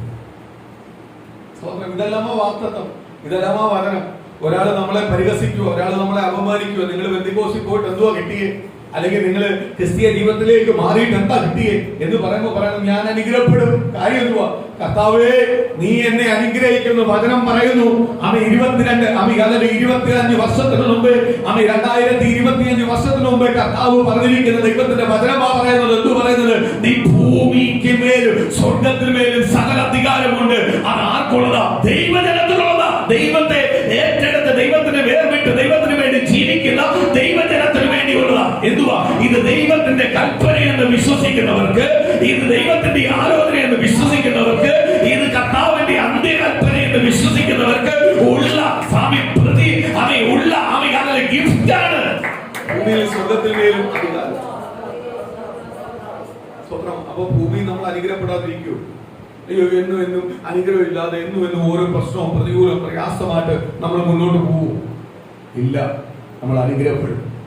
സ്തോത്രം. ഞാൻ പറയാം, പല സഭകളിൽ പല രീതി കാര്യങ്ങൾ. സ്നാനം ഒരുപാട് ജനത്തെ കൂട്ടിയിട്ട് ജനത്തെ കൂട്ടുന്ന സ്നാനമെന്ന് ചിലർ ചിന്തിച്ചേക്കുന്നത്. ജനത്തെ കൂട്ടുവാനല്ല ദൈവം പറഞ്ഞേക്കുന്നത്. മാനസാന്തരപ്പെട്ട് വിശ്വസിച്ച് ഇനിയുമുള്ള കാലം കർത്താവിന് വേണ്ടി മാത്രം ജീവിക്കുന്ന തീരുമാനിക്കുന്നവർക്ക്, കർത്താവിന് വില കൊടുക്കുന്നവർക്ക്, കർത്താവിന്റെ കൽപ്പനകളെ അനുസരിക്കുന്നവർക്കും ഉള്ളതാണ് സ്നാനം. അല്ലാതെ അപ്പൻ പെന്തിക്കോസുകാരനാണെന്ന് പറഞ്ഞ് മോൻ പെന്തിക്കോസുകാരനാവത്തില്ല, മോള് പെന്തിക്കോസുകാരാവത്തില്ല. ആവണമെങ്കിൽ എന്ത് ചെയ്യണം? അവര് പൂർണ്ണ ഹൃദയത്തോട്, അപ്പന്റെ അമ്മയോടും നിർബന്ധമല്ലാതെ, സഭയുടെ പാസ്റ്റർ നിർബന്ധമില്ലാതെ, സഭയുടെ നിർബന്ധമില്ലാതെ അവര് പൂർണ്ണമായി കേട്ട ദൈവത്തിന്റെ വചനത്തെ മനസ്സിലാക്കി ആ വചനത്തെ തിരിച്ചറിഞ്ഞ് ആ വചനത്താൽ അവർ മാറുമ്പോഴാണ് അവരാരാവുന്നത്? ക്രിസ്തുവിനാവുന്നത്. എന്താ പറഞ്ഞാൽ ഇത് ദൈവത്തിന്റെ ആലോചന എന്ന് അവർ തിരിച്ചറിയണം. സ്തോത്രം, എനിക്ക് സ്നാനപ്പെട്ടേ പറ്റൂ, ദൈവത്തിന്റെ ആലോചനയാണ്. സ്തോത്രമാലി എന്റെ അമ്മ പറഞ്ഞുകൊണ്ടല്ല, എന്റെ അപ്പം പറഞ്ഞുകൊണ്ടല്ല, എന്റെ സഹോദരങ്ങൾ പറഞ്ഞുകൊണ്ടല്ല, ഇത് ഞാൻ തന്നെ പൂർണ്ണമായി രുചിച്ചറിയുന്നുണ്ട്. ഞാൻ സ്നാനപ്പെടണം. കാര്യം എന്തുവാ? ഞാൻ വിശ്വസിക്കുന്നവർക്ക് വേണ്ടി മാത്രമുള്ള ആ സ്നാനം. അപ്പോൾ ഞാൻ സ്നാനപ്പെട്ടേ പറ്റത്തുള്ളൂ. ഇത് ആരുടെ ആലോചനയാണ്? എന്റെ ദൈവത്തിന്റെ ആലോചനയാണ്. എന്റെ അപ്പനോ അമ്മയോ സഹോദരങ്ങളോ പാസ്റ്ററോ സഭയോ പറയുന്നതല്ല, ദൈവം എന്നോട് പറഞ്ഞ ആലോചനയാണ്. ദൈവവചനം പറയുന്നു ഇത് ദൈവത്തിന്റെ ആലോചനയാണ്. രണ്ടാമത് പറയുന്നു കർത്താവിന്റെ അന്ത്യകൽപ്പനയാണ് സ്നാനം. ദൈവത്തിന്റെ അന്ത്യകൽപ്പനയാണ് എന്തുവാ? സ്നാനം. സ്തോത്രം. ഇത് മനുഷ്യൻ ഉണ്ടാക്കി വെച്ച കൽപ്പനയല്ല. അതുകൊണ്ടാ പറഞ്ഞ സഭയെ ചേരാനോ ജാതി മാറാനോ അല്ല, ഞാൻ യേശുവിനോട് ചേരുന്നതാണ്. ദൈവത്തിന്റെ അന്ത്യകൽപ്പനയാണ്. എന്നെ കുറിച്ചുള്ള ദൈവത്തിന്റെ അന്ത്യകൽപ്പനയാണ്. ഞാൻ സ്നാനപ്പെടണം. ഞാൻ സ്നാനപ്പെട്ട് കഴിഞ്ഞാൽ പിന്നെ ഞാൻ ആരുടെ? ദൈവത്തിന്റെ പൈതല. ദൈവത്തിന്റെ പൈതല. എന്റെ മേൽ പിന്നെ ഒരു അമികാലം എനിക്ക് ചോദിക്കാനും പറയാനും പിന്നെന്തുണ്ട്? ഒരാളുണ്ട്. എനിക്ക് ചോദിക്കാനും പറയാനും ഒരാളുണ്ട്. ചോദിക്കാനും പറയാനും ഒരാളുണ്ട്. സ്തോത്രം. നമ്മുടെ സഭയെ മാനസികമായി സ്തോത്രം, നമ്മുടെ സഭയ്ക്കെതിരെ നിന്ന് നമ്മളെ പീഡിപ്പിച്ച ചില വ്യക്തികളെ കഴിഞ്ഞ ദിവസങ്ങളെല്ലാം നിങ്ങൾ തൊട്ടുകൊണ്ടിരിക്കുക. ചില ആക്സിഡന്റ് രൂപത്തിലും ചില പ്രശ്നങ്ങളുടെ രൂപത്തിലെല്ലാം വരുന്നുണ്ട്. അത് ഞാൻ കേൾക്കുന്നുണ്ട്. കാര്യം എന്തുവാ? സ്തോത്രം, നമ്മുടെ പ്രാർത്ഥന വെറുതെ പോകില്ല. കാര്യം നമ്മളെ തൊട്ടാൽ ആര് ചോദിക്കും? നമ്മൾ ചോദിക്കാൻ പോകണ്ട. ആര് ചോദിച്ചോളും? ദൈവം ചോദിക്കും. ചിലത് കേട്ടത് എനിക്ക് തന്നെ ഞെട്ടലായിക്കൊണ്ടിരിക്കും. ദൈവം നീ തൊടാതിരിക്കുക. പ്രാർത്ഥന എന്ന് പറയുന്നത്, ദൈവത്തിന്റെ ആലയം എന്ന് പറയുന്നത്, ദൈവത്തെ ആരാധിക്കുന്ന ദൈവജനത്തിന്റെ വിശ്വാസത്തിന്റെ ആ സന്തോഷത്തെ കെടുത്താൻ നോക്കിയാൽ നിശ്ചയമായി ആര് ചോദിക്കും? ദൈവം ചോദിക്കും. ഞാൻ കഴിഞ്ഞ ദിവസം ഞാൻ പറഞ്ഞില്ലയോ, ഒരാൾ വന്ന് എന്നോട് ഒന്ന് പറഞ്ഞപ്പോ ഞാൻ അദ്ദേഹത്തിന് വേണ്ടി പാർശ്വം ദൈവം വെളിപ്പെടുത്തിയ ദൂതാ പറയാം.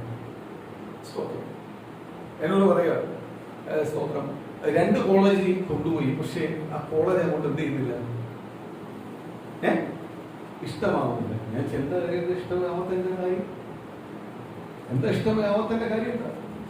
അതേ, മോനെ കൊണ്ട് ചേർക്കുന്ന കോളേജിന്റെ ഫ്രണ്ടിൽ ജിമ്മിന്റെ സ്ഥാപനമില്ല. ജിമ്മുണ്ടെങ്കിലേ അവൻ പോകത്തുള്ളൂ.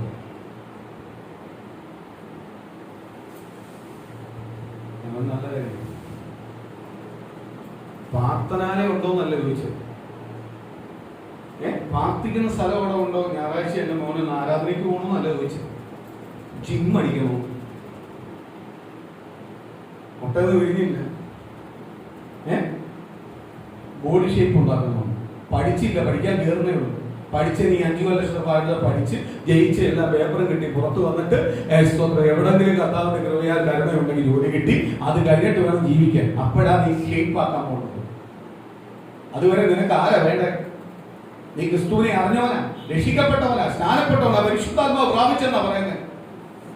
അപ്പോഴെനിക്ക് ഇങ്ങനത്തുള്ള സ്നാനപ്പെടുകയിലോട് പരിശുദ്ധാത്മാവ് പ്രാപിച്ചെന്ന് പറയുമ്പോൾ എനിക്കത് കേൾക്കാൻ പറ്റുമോ? എനിക്ക് ചേരാൻ പറ്റുമോ? ഞാൻ അതുകൊണ്ട് ഇങ്ങനെയെല്ലാം പറയുന്നത്. അതുകൊണ്ട് ഇവരെന്നോട് ദേഷ്യപ്പെട്ടിട്ട് കാര്യമുണ്ടോ? ഞാൻ ചുമ്മാന്നല്ല ദേഷ്യപ്പെടുന്നേ.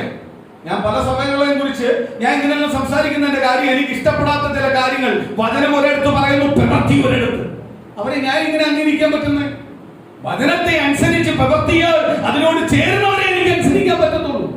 അവരെ എനിക്ക് ഉയർത്തി പറയാൻ പറ്റത്തുള്ളൂ. സ്തോത്രം. ഞാൻ അതുകൊണ്ട് കുറ്റം പറയുന്നത്, ഇത് തെറ്റായിട്ട് പറയുന്നത്. കാര്യം എന്നെ പഠിപ്പിച്ചിരിക്കുന്ന വചനം തെറ്റാ. പറയുക 18 വയസ്സ് തികഞ്ഞില്ല, 18 വയസ്സ് അങ്ങോട്ട് കഴിയപ്പോഴേ പറയുക കോളേജിൽ പഠിച്ചിറങ്ങിയില്ല, പഠിപ്പിക്കുന്ന മാർഗം എങ്ങനെയാണെന്ന് അറിയത്തില്ല, എന്നിട്ടും പറയുന്നത്. അപ്പോൾ ദൈവം എന്നോട് ഇവനെല്ലാം അനുഗ്രഹിച്ചിട്ട് കാര്യമുണ്ടോ? ഇവനെല്ലാം ഞാൻ വാരി കോരി ഇപ്പൊ അങ്ങ് അനുഗ്രഹിച്ച് വിട്ടാൽ പറ്റുമോ? ഇവൻ എന്റെ കൂടെ വരുമോ? അവൻ ആദ്യം തിരക്കുന്ന എന്തുവാ? അപ്പോഴപ്പനമ്മയും പറഞ്ഞു കൊടുക്കണം ആരാധനയുടെ മഹത്വം തോന്നുന്നു. അപ്പോഴെന്തുവാ? നീ ആരാധനയ്ക്കൊന്നും പോണ്ട, 5 കൊല്ലം നീ പഠിച്ചോ, ജിമ്മല്ല അടിച്ചെനിക്ക് വന്നാൽ മതി. ഇതെന്ത് ധാരാളം?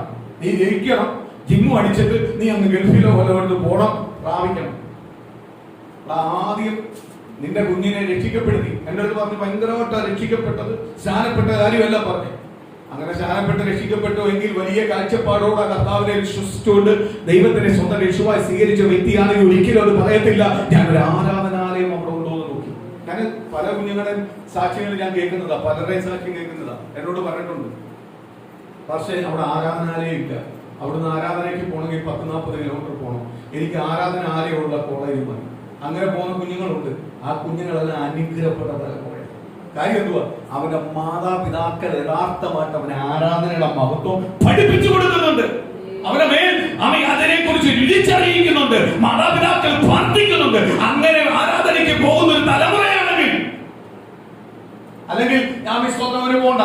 നമ്മൾ തന്നെ പറയാറുണ്ട്, ചില സഭകളിൽ പോയിട്ട് ചില സഭയുടെ കോലം കണ്ടുകൊണ്ട് പോകും. അതുകൊണ്ട് ആ ഒരു സഭ, ഈ സഭയ്ക്കകത്തുള്ള ഒരു ദൈവമക്കളും ഗൾഫിൽ പോയാലും എവിടെ പോയാലും ഒരിടത്തും പോകണ്ട, നിങ്ങൾ വീട്ടിൽ ഇരുന്ന് പ്രാർത്ഥിച്ചാൽ മതി. ഞായറാഴ്ച സമയം എന്ത് ചെയ്യണോ? വീട്ടിൽ ഇരുന്ന് ആ 3 മണിക്കൂർ ഒന്ന് വീട്ടിൽ ഇരുന്ന് പ്രാർത്ഥിക്കുക. സ്വന്തമായിട്ട് ഞാൻ ദൂരെ ജോലിക്ക് പോയി, അല്ലെങ്കിൽ ദൂരെ ഞാൻ ഗൾഫിൽ പോയി, ആ വീട്ടിൽ ഇരുന്ന് ആ സമയം ഒന്ന് പ്രാർത്ഥിക്കുക. ഈ മെസ്സേജ് അതിനു വേണ്ടിയാണ് ഇരുന്നത്. അല്ലാതെ 10 പേരെ കണ്ട് 100 പേരെ കണ്ട് ലൈക്ക് ചെയ്ത് സബ്സ്ക്രൈബ് ചെയ്ത് ഇതിനകത്തുനിന്ന് ഒരു വരുമാനം ഉണ്ടാക്കാനല്ല ഈ ചാനൽ ഇട്ടേക്കുന്നത്. ഇത് വിദേശത്തിരിക്കുന്ന നമ്മുടെ ദൈവമക്കൾക്ക് കാണാൻ, അതേപോലെ ദൈവമക്കൾ കാണുന്നുണ്ട്, അവർ കേൾക്കുന്നുണ്ട്, അനുഭവിക്കുന്നുണ്ട്. അതുകൊണ്ട് ഞാൻ പറയുക, ഞാൻ ഇത് പറഞ്ഞത് എന്തുകൊണ്ടാ? നീ വേറെ എന്തും പോകണ്ട. നീ ആ ഞായറാഴ്ച ദിവസം സ്തോത്രം ഞാൻ റൂമിനകത്ത് കുറച്ച് സമയം ഇരുന്ന് പ്രാർത്ഥിക്കും. സ്തോത്രം അതിനുള്ള സൗകര്യം ഉണ്ടോ ആ റൂമിനകത്ത് എന്നാ നീ എന്ന് പറയണം. പക്ഷേ അടുത്തത് പറയുന്നത് എന്തുവാ? സ്തോത്രം ബോഡി ഷേപ്പ് ഉണ്ടാക്കാൻ ബ്യൂട്ടി പാർലറിൽ പോകാനുവാ തെല്ല്. സ്തോത്രം കർത്താവിന്റെ നാമമല്ല പിന്നെ ദൈവം അനുഗ്രഹിക്കൂ. സ്തോത്രം ഞായറാഴ്ച എന്ന് പറയുന്നത് ആരെ ആരാധിക്കുള്ളതാ? ദൈവത്തെ ആരാധിക്കുള്ളതാ. പണ്ട് വിദേശത്തിന് ഗൾഫ് രാജ്യങ്ങളിൽ ചെല്ലുമ്പോൾ വെള്ളിയാഴ്ചയായിരുന്നു അവരെ ദൈവത്തെ ആരാധിച്ചുകൊണ്ട്. ഇപ്പൊ എല്ലാവർക്കും മാറി ഞായറാഴ്ച അവധി കൊടുത്തോണ്ടിരിക്കുക. ഞായറാഴ്ച അവധി കൊടുത്തോണ്ടിരിക്കുക. കാര്യം എന്തുവാ? കുറെ പേര് കണ്ണുനീരൊഴുക്കി പാർച്ച വിഷയം, അനേകം പേര് പാർച്ച പുസ്തകമാണ്. എന്തു കാര്യം എന്തുവാ? സഭയിൽ നാട്ടിലും എല്ലാവരും ഇരുന്ന് ആരാധിക്കുന്ന സമയത്ത് ഞങ്ങൾക്ക് വേണ്ടി നിന്ന് ആരാധിക്കണം, പ്രാർത്ഥിക്കണം. നമ്മുടെ പ്രാർത്ഥന ആര്? സ്തോത്രം. നിങ്ങൾക്ക് മെസ്സേജ് ഇട്ട് തരുന്നുണ്ട്, മെസ്സേജ് കാണുക, വീട്ടിൽ ഇരുന്ന് അങ്ങോട്ട് പ്രാർത്ഥിക്കുക, മെസ്സേജ് അങ്ങോട്ട് ഏറ്റെടുക്കുക. അല്ലാതെ നീ വേറെ അടുത്തൊന്നും പോകണ്ട. വേറെ അടുത്ത് പോയ ഉടനെ സ്തോത്രം ഫസ്റ്റ് ചെയ്യുന്ന പരിപാടി അവന്റെ മുദ്ര മേടിച്ചു നോക്കാനാണ്. യേശുവിന്റെ മുദ്രയല്ല നോക്കുന്നത്, ആരെയാ? അവന്റെ സഭയുടെ മുദ്ര നിന്റെ തലയിലോട്ട് വെച്ചിരിക്കുക. അവനെ എന്നെയാന്ന് പറഞ്ഞു. അവരിലോട്ട് പോകണ്ട, നിന്റെ ആത്മീയം പോത്തേ ഉള്ളൂ. അതിന്റെ പുറകെ പോയി കഴിഞ്ഞാൽ നിന്റെ ആത്മീയം പോത്തേ ഉള്ളൂ. നീ ഇരിക്കുന്നിടത്ത് പ്രാർത്ഥിച്ചാൽ മതി, നീ ഇരിക്കുന്ന റൂമിനകത്ത് പ്രാർത്ഥിച്ചാൽ മതി. നിനക്ക് അസ്തോത്രമാലിന്റെ ലീവിന് വരുമ്പോഴും നീ ആരാധിച്ചാൽ മതി, ആരാധന കൂടിയാൽ മതി. നീ ഇരിക്കുന്ന റൂമിനകത്തും ആര് ഇറങ്ങി വരും? പരിശുദ്ധാത്മാവ് ഇറങ്ങി വരും. പണ്ടെല്ലാം നമുക്ക് വിടായിരുന്നു, പെന്തിക്കോസ് സഭയായിരുന്നു, അവിടെ പെന്തിക്കോസ് സഭ, ഇവിടെ പെന്തിക്കോസ് നിങ്ങൾ പൊക്കോളാൻ പറയായിരുന്നു. ഇപ്പൊ അങ്ങനെ വിടാൻ പറ്റത്തില്ല. കാര്യം എന്തുവാ? വിട്ട് കഴിഞ്ഞാൽ പിന്നെ നേരെ ഉപദേശത്തിൽ നിന്ന് പിന്നെ വേറെ രീതിയിലേക്ക് പോവാ, ഡൈവേർട്ട് ചെയ്ത് പോവാ. അവരുടെ എല്ലാം വേറെ യഥാർത്ഥ ദൈവത്തിന്റെ വചനത്തിന്റെ ഉപദേശമല്ല, വേറെ കാര്യത്തിലേക്ക് എന്ത് ചെയ്യാൻ പോവാ. നമ്മളെ സഭയിൽ തന്നെ പോയില്ലയോ? നമുക്കറിയത്തില്ല. സ്തോത്രം. ഇരുന്ന് മുത്തിയിരുന്ന് ആരാധിച്ചാൽ മതി. അവിടെ ആരാണ്? ദൈവഭക്തി വെളിപ്പെടും. നിനക്കൊരു സഭയേ ഉള്ളൂ. ഈ ഭൂമി ജീവിക്കുമ്പോൾ നിനക്കൊരു സഭയുണ്ട്. ഒരു സഭയെ നീ സെലക്ട് ചെയ്യണം. ആ സഭയിലേക്ക് ദൈവം നിന്നെ അയക്കും. ആ സഭയ്ക്ക് കീഴ്പ്പെട്ട് ജീവിച്ചോണം. അല്ലാതെ മാറി ചാടി പോയി കഴിഞ്ഞാൽ ജീവിതകാലം മൊത്തം എന്ത് ചെയ്യത്തുള്ളൂ? ചാടി പാനെ പൊട്ടത്തുള്ളൂ. അനുഗ്രഹം ആരെയും പ്രാപിക്കാൻ പറ്റുന്നില്ല. സ്തോത്രം. ഒരു ദൈവദാസൻ യഥാർത്ഥമായി യഥാർത്ഥമായി വചനത്തിന് വിപരീതമായി കൊണ്ടുപോകുന്ന ഒരു സഭയാണെങ്കിൽ, ഒരു ദൈവദാസനാണെങ്കിൽ അവിടെ നിങ്ങൾ ചാടിപ്പോയാൽ ഒരു കുഴപ്പമില്ല. പക്ഷെ യഥാർത്ഥമായ ദൈവത്തിന്റെ വചനത്തിന് പ്രാധാന്യം കൊടുത്ത് വചനപ്രകാരം കൊണ്ടുപോകുന്ന ഒരു ദൈവദാസനിൽ നിന്ന് നീ ചാടിപ്പോയാൽ നീ എവിടെ പോയാലും രക്ഷപ്പെടും. അത് ഞാൻ ഉറപ്പിച്ച് പറയാം. കാര്യം നീ എത്ര ചാടിയിട്ട് ഞാൻ ഇപ്പോഴും കർത്താവിന്റെ സന്നിധിയിൽ നിൽക്കുന്നതെന്ന് പറയാനേ പറ്റത്തുള്ളൂ. നീ രക്ഷപ്പെടത്തില്ല, നിന്റെ കുടുംബം രക്ഷപ്പെടത്തില്ല, തലമുറ രക്ഷപ്പെടത്തില്ല. കാര്യം ഈ ദൈവദാസന്റെ കണ്ണുനീര് നിന്നെ വിടത്തില്ല. ഇന്ന് ഇതൊന്നും ഒരു പ്രശ്നമല്ല. ഇന്ന് എല്ലായിടത്തും എന്തുള്ളത്? ഇതെല്ലാം ഒരു ഷോ ആയിട്ട് കൊണ്ടുപോകാം. അതല്ല ആത്മീയ ജീവിതം. ദൈവത്തിന്റെ വചനം കുഞ്ഞുകളിക്കാവുള്ളതല്ല. സ്നാനപ്പെടുന്നത് കുഞ്ഞുകളിക്കാവുള്ളതല്ല. സ്നാനം എന്ന് പറഞ്ഞാൽ എന്തുവാ? സ്നാനം എന്ന് പറഞ്ഞാൽ എന്തുവാ? ഇത് ദൈവത്തിന്റെ ആലോചനയാകുന്നു സ്നാനം. അവൻ സ്നാനപ്പെട്ട ഒരു ദൈവ പൈതല് അവന്റെ ജീവിതത്തിനകത്ത് അവന്റെ ആലോചനയല്ല. ആരുടെ ആലോചനയാ? ദൈവത്തിന്റെ ആലോചന.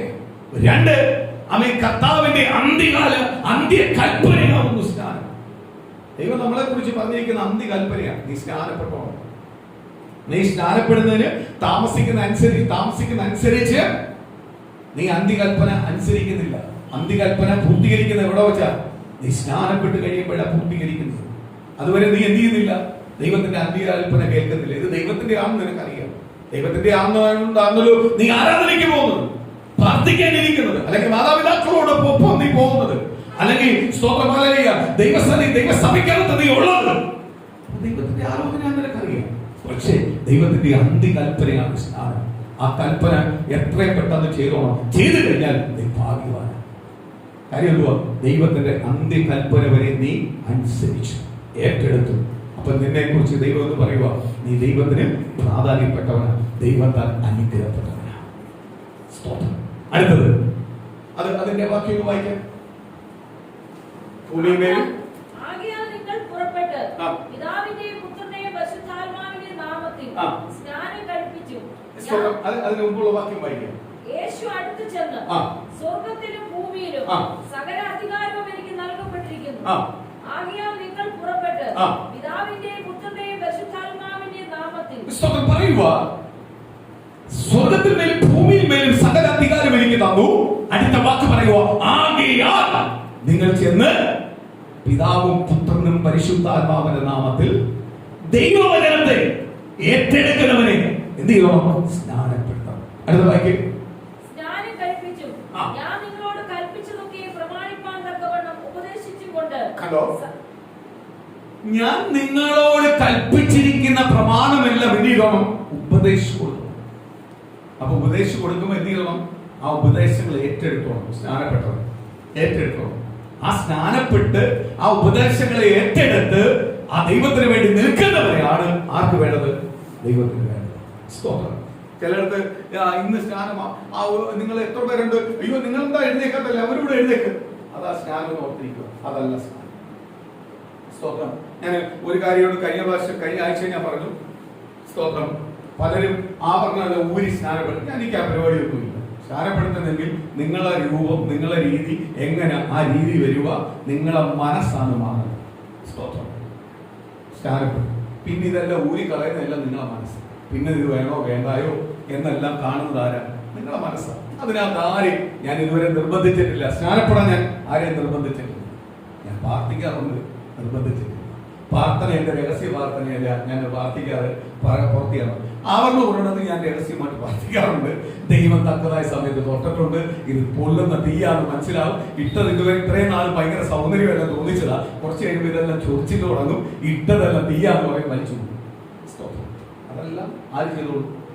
ചെയ്തു. പിന്നെ ചിലവരുടെ സാഹചര്യത്തെ അനുസരിച്ച് ചിലവർക്കത് ഊരാൻ പറ്റാത്ത ചില അവസ്ഥകളുണ്ട്. ഭവനത്തിനകത്ത് ബാക്കിയുള്ളവർ വരാറുണ്ട്.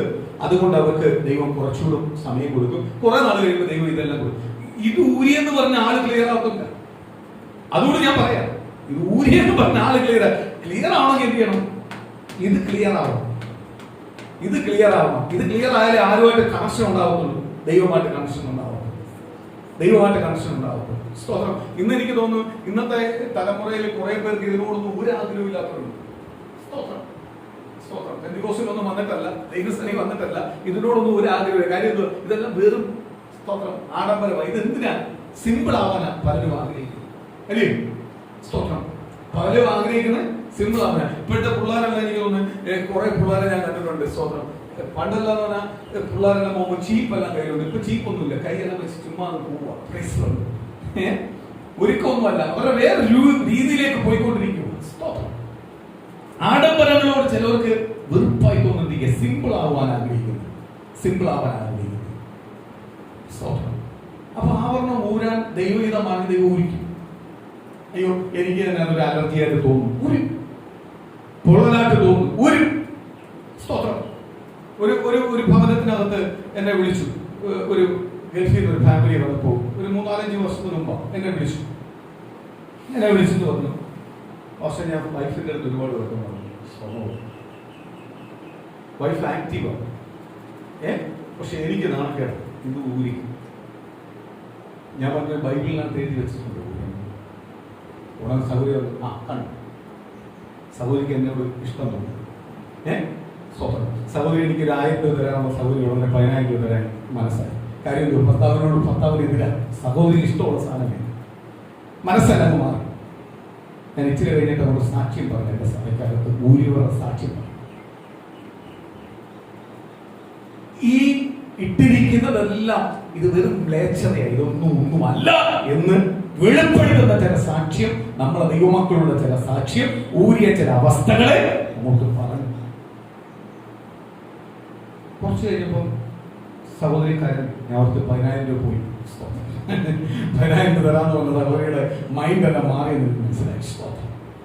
എനിക്ക് സാരമില്ല, സന്തോഷം, ആ കുടുംബത്തിന് വേണ്ടി പ്രാർത്ഥിച്ചു. ഞാൻ ഭവനത്തിൽ വന്നു, അവർ തിരിച്ചു കയറി ഒരാഴ്ച കഴിഞ്ഞപ്പോൾ അടുത്തൊരു കോൾ വരുന്നു. പക്ഷേ പ്രാർത്ഥന സ്ഥലത്തിരുന്നപ്പോൾ എനിക്കിതിരിക്കാൻ പറ്റുന്നില്ല, എനിക്ക് കുറ്റബോധം വരുന്നു. ഞാനിത് ഊരി, എൻ്റെ കുറ്റബോധം മാറി. ഊരി കുറ്റബോധം. അടുത്ത സ്റ്റെപ്പ് ഞാൻ പറഞ്ഞ എല്ലാം വിറ്റോണം, ഇനിയും വെക്കല്ലേ, വെച്ച് കഴിഞ്ഞാൽ ഈ കുറ്റബോധം ചിലപ്പോൾ മാറും. ഇടയ്ക്കെല്ലാം പല ഫംഗ്ഷന് പോകുമ്പോൾ ഈ കുറ്റബോധം എല്ലാം അങ്ങോട്ട് മാറ്റി വെച്ചിട്ട് എല്ലാം തോന്നും. അതുകൊണ്ട് എന്ത് ചെയ്യണം? വിറ്റു. ഭർത്താവ് ഇത് കേൾക്കാൻ വേണ്ടി ഇരുന്നതാണ്. ഞാൻ പറഞ്ഞു സ്തോത്രം, കുറ്റബോധം ഇനിയും ചിലപ്പോൾ അയവെല്ലാം ഉണ്ടാവും, ഐസെല്ലാം. അതിന് മുമ്പേ കുറ്റബോധത്തിൽ നിൽക്കുമ്പോൾ തന്നെ ഞാൻ കൊടുത്തേ. ഇന്ന് അവര് പൂർണ്ണമായും അതിനെ ഒട്ടും താല്പര്യമില്ല. ഞാൻ ഒരു കാര്യം ഞാൻ പറയാം, പെന്തിക്കോസ്ത് ജനിച്ച ചില പിള്ളേർക്ക് ഇപ്പോഴും എന്ത് ചെയ്യണം, ഒന്ന് ഇടണമെന്നല്ല ആഗ്രഹം. അവരിതിന്റെ സുഖം അറിഞ്ഞിട്ട്, പക്ഷെ ഊരിയവർക്ക് ഒരിക്കലും എന്തില്ല, ഇടണമെന്ന് ഒരു ആഗ്രഹം വന്നിട്ട്. ഇതൊന്നും അല്ല സൗന്ദര്യം. സൗന്ദര്യം എന്ന് പറഞ്ഞാൽ ദൈവത്തിന്റെ ആത്മാവ് ഉള്ളിൽ വരുമ്പോൾ അവന്റെ മുഖത്ത് ശോഭിച്ചു. മോശ അന്ന് കൽപ്പനയായിട്ട് കടന്നു വരുമ്പോൾ മോശയുടെ മുഖത്ത് നോക്കാൻ പറ്റിയില്ല. മോശയുടെ മുഖത്ത് ഒരു മൂടുപടം ഇട്ട് കാര്യമല്ലോ, അത്രയ്ക്ക് തേജസ്സുമാണ്.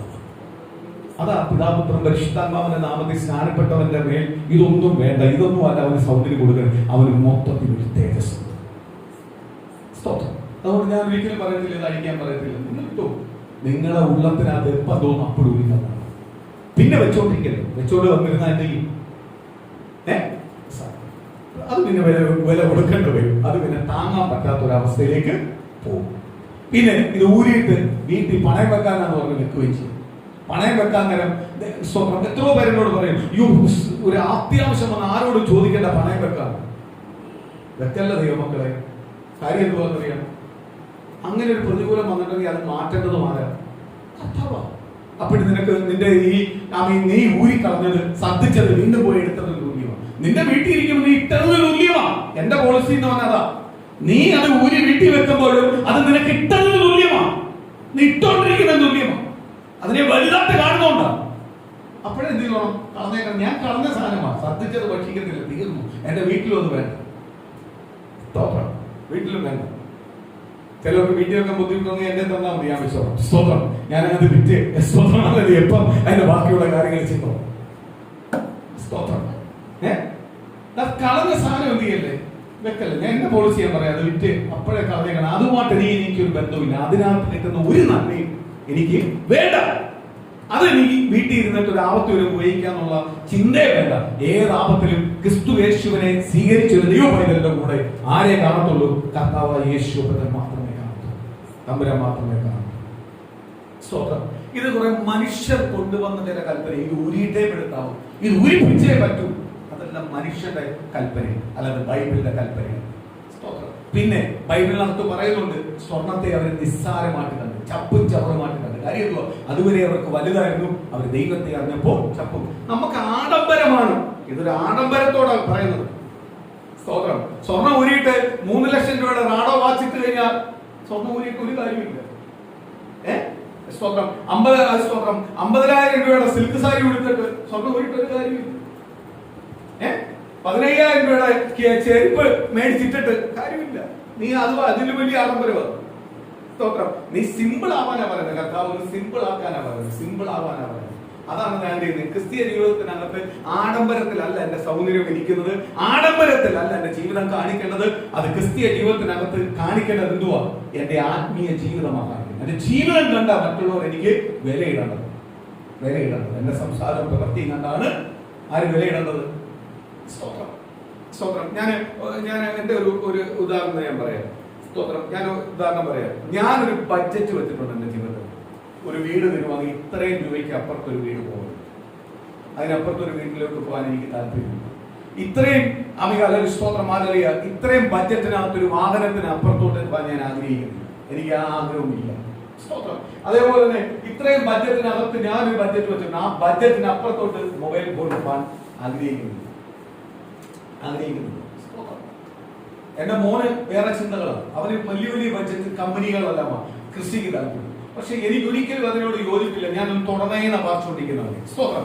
കാര്യം എന്ന് പറഞ്ഞാൽ ദൈവത്തിന്റെ ആത്മാവ് ഒരുവന്റെ ഉള്ളിനകത്ത് കയറി വരുമ്പോൾ ഇതെല്ലാം വെറും ചവറാട്ടെ കാണാൻ പറ്റും.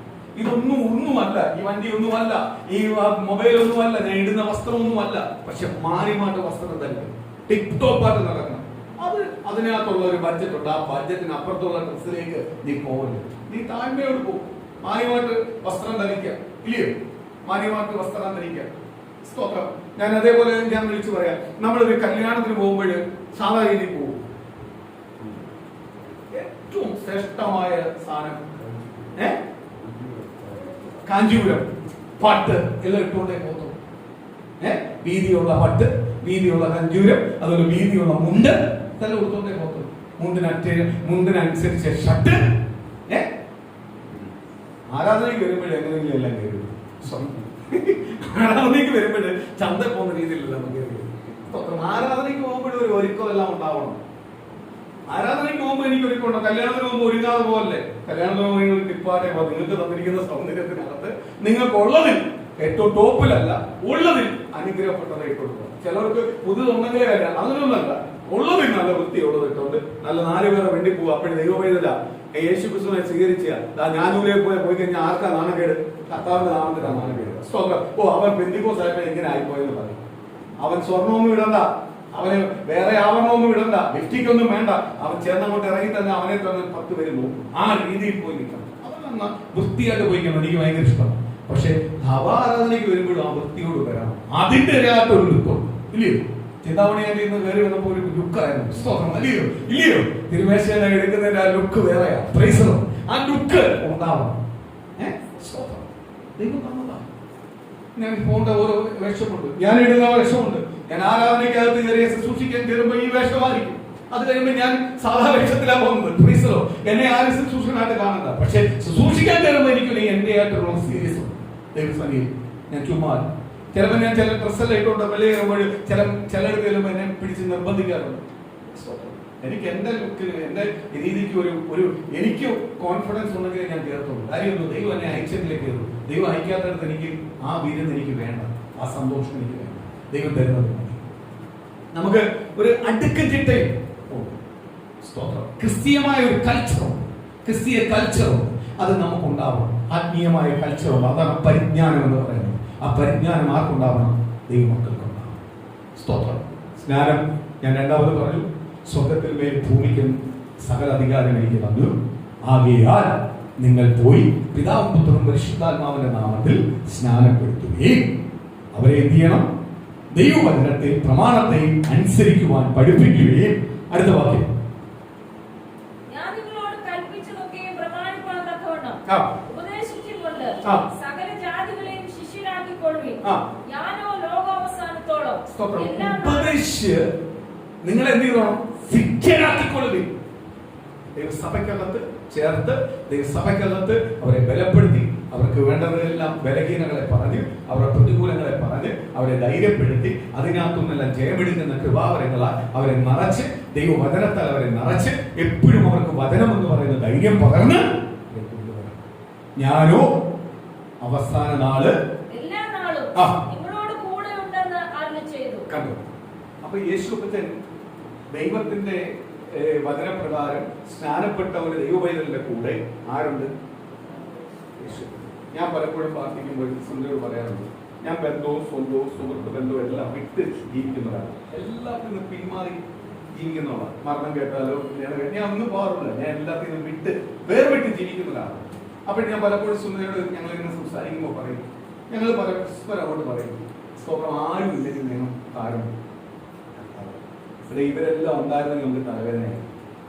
പക്ഷെ ഇവരൊന്നും ഇല്ലാത്തതുകൊണ്ടാണ്, നമ്മളെ മാറ്റി നിർത്തിയതുകൊണ്ടാണ് ആര് നമ്മളെ കൂടെ വന്നത്? കർത്താവായ യേശു. അതുകൊണ്ട് നമുക്ക് സമാധാനം, നമുക്ക് സന്തോഷമുണ്ട്. നമുക്ക് ആരെയും കണക്ക് ബോധിപ്പിക്കേണ്ട കാര്യമില്ല. ക്രിസ്തുവിനെ നോക്കി നമ്മൾ ഓടിയാൽ മതി. ആരും പറയുന്നത് അങ്ങനെ ചെയ്യാൻ പറ്റത്തില്ലെന്ന് ആരും പറയത്തില്ല. സ്തോത്രം. നമ്മൾ ആരെ നോക്കിയാൽ മതി? ക്രിസ്തുവിനെ നോക്കിയാൽ മതി. നമുക്ക് അങ്ങനെ ഒരു പ്രത്യാശ. അപ്പോഴേ അത് ആ വാക്കും കൊണ്ട് പറയുമ്പോഴേ ചിലപ്പോൾ നമ്മൾ ക്ഷീണിച്ചിരുന്ന ചില വിഷയമായിരിക്കും. ചാടി എഴുന്നേക്കാൻ ആരുണ്ട്? യേശു. സ്തോത്രം. ഇപ്പൊ പരസ്പരം അങ്ങോട്ട് പറയുമ്പോൾ ചിലപ്പോൾ പറയട്ടെ നമുക്ക് ആരും ഇല്ലല്ലോടെ എന്ന് പറയുമ്പോഴേ അടുത്ത ആൾ പറയും യേശു. അപ്പോഴേ നമ്മുടെ വിഷമം ഭാരം മാറി. ചില മാനസിക വേദന വരുമ്പോഴായിരിക്കും ചിലപ്പോൾ അങ്ങനെ ഒരു വാക്ക് ഉപയോഗിക്കുന്നത്. പക്ഷേ യേശു, ഞാൻ നേരത്തെ പറഞ്ഞ പോലെ നമ്മൾ ഊരിയ സ്വർണത്തെ പിന്നെ ആശ്രയിക്കല്ലേ. ആ സ്വർണമല്ല ആരെ കരുതുന്നത്, നമ്മളെ കരുതുന്നത്. സ്തോത്രം. കളഞ്ഞേക്കണം. സ്തോത്രം. എന്നോട് ചില സ്തോത്രം പേഴ്സണലായിട്ടുള്ള ചില വ്യക്തികൾ എന്നോട് ഒന്ന് പറയാറുണ്ട്. സ്തോത്രം. എപ്പോഴും കാണുന്ന പോലെ. സ്തോത്രം. അത് ചിലവരുടെ ഫ്രണ്ടിൽ ചിലവരോട് അവരെ എന്റെ ഫ്രണ്ട് ഇരുന്ന് സംസാരിക്കുന്നുണ്ട്. എപ്പോഴും കാണുന്ന നമ്മളിപ്പോഴും കാണുന്ന നമ്മളോട് ഈ സംസാരിക്കുന്ന രീതിയൊന്നും അല്ല. പുള്ളി സ്തോത്രം കയറി കഴിഞ്ഞാൽ പുള്ളിയുടെ രീതി വേറെയാണ്. ആ രീതിയിൽ ഞാൻ കയറി കഴിയുമ്പോൾ പിന്നെ ആരാ വരുന്നത്? ദൈവത്തിന്റെ ആത്മാവിലാണ് നിൽക്കുന്നത്. ദൈവത്തിന്റെ ആത്മാവിൽ നിൽക്കുമ്പോൾ ഞാൻ പഴയ സുനോലല്ല, പ്രികണ്ടുവാ. ദൈവത്തിന്റെ ആത്മാവിൽ സംസാരിക്കുന്നത്.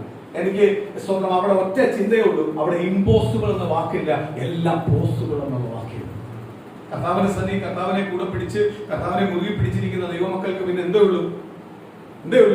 പോസിബിൾ എന്ന വാക്കേ ഉള്ളൂ. ഒരിക്കലും നടക്കുമോ നടക്കത്തില്ലെന്നല്ല, നടക്കും. നടത്തി തരുന്ന ആരുണ്ട്? കർത്താവ്. കർത്താവ് പറയുക, ഞാൻ നിങ്ങളോട് അവസാന നാൾ വരെ ഞാൻ നിങ്ങളോട് എല്ലായ്പ്പോഴും നിങ്ങളുടെ കൂടെ ഞാനുണ്ട്. അപ്പൊ നമ്മളോട് ആരുണ്ട്? കർത്താവിനെ രക്ഷിതമായി സ്വീകരിച്ച് സ്നാനപ്പെടുന്ന ദൈവവേദനോട് ആരുണ്ട്? യേശു തന്നെ ഉണ്ട്. എന്തിനും യേശു തന്നെ ഉണ്ട്. അയ്യോ എന്റെ ഫ്യൂച്ചർ എന്തോ ആയിത്തീരും, എന്റെ ഭാവി എന്തോ ആയിത്തീരും, അവരെന്തോ പറയും, എന്റെ ബന്ധുക്കൾ എന്തോ പറയും, എന്റെ കൂട്ടുകാരെന്തോ പറയും. അവരൊന്നും കാണത്തില്ല. അവിടെ കാണുന്ന ആരാ?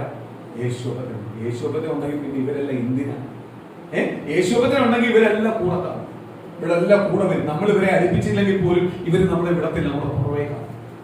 ആരുണ്ടെങ്കിൽ? യേശുഭദ്രൻ ഉണ്ടെങ്കിൽ. യേശുഭദ്രൻ ഉണ്ടെങ്കിൽ ഇവരും ഇല്ല. അവസാനം നമ്മൾ എന്ത് ചെയ്യും? ആ മികാലിയ അവിടെ ഇല്ല ഇവിടെ ഇല്ലാതെ ആയിപ്പോകും. അതിനല്ല കർത്താവ് വിളിച്ചിരിക്കുന്നത്. അവസാന നാൾ വരെ ആരും എല്ലായ്പ്പോഴും ആരുണ്ട്? യേശുഭദ്രൻ. സ്തോത്രം. അതിന് അടുത്ത മികാലിയ സ്നാനത്തെ കുറിച്ച് പറയുന്നു. സ്നാനം ആദിമസഭയുടെ നടപടിക്രമത്തിൽ ഉണ്ടായിരുന്നു. ആദിമസഭയ്ക്കകത്ത് എന്തുണ്ടായിരുന്നു? നടപടിക്രമത്തിനകത്ത് പ്രധാനപ്പെട്ടതായിരുന്നു എന്തുവാ? സ്നാനം. അപ്പോസ്തലപ്രവൃത്തി 2-ാം അധ്യായത്തിന്റെ 37-ാം വാക്യം മുതൽ 8-ാം അധ്യായത്തിന്റെ 12-ാം വാക്യം വായിക്കാം. ഇത് കേട്ടിട്ട് അവർ ഹൃദയത്തിൽ കുത്തുകൊണ്ട് പത്രോസിനോടും ശേഷ അപ്പോസ്തലന്മാരോടും സഹോദരന്മാരായ പുരുഷന്മാരെ ഞങ്ങൾ എന്ത് ചെയ്യേണ്ടതെന്ന് ചോദിച്ചു. പത്രോസ് അവരോട്, നിങ്ങൾ മാനസാന്തരപ്പെട്ട് നിങ്ങളുടെ പാപങ്ങളുടെ മോചനത്തിനായി ഓരോരുത്തരും യേശുക്രിസ്തുവിന്റെ നാമത്തിൽ സ്നാനമേൽപ്പിക്കും. ദൈവജനം കേട്ടപ്പോൾ, ദൈവജനത്തിനകത്ത് ദൈവത്തിന് വേണ്ട ദൈവജനത്തിനകത്ത് ദൈവവചനം കേട്ടപ്പോൾ കുത്തുകൊണ്ട് അവർ ഓടി വന്ന് പറഞ്ഞു, ഞങ്ങൾക്ക് ദൈവമക്കളാവണം. എന്താ ചെയ്യേണ്ടത്? പത്രോസ് പറയുക,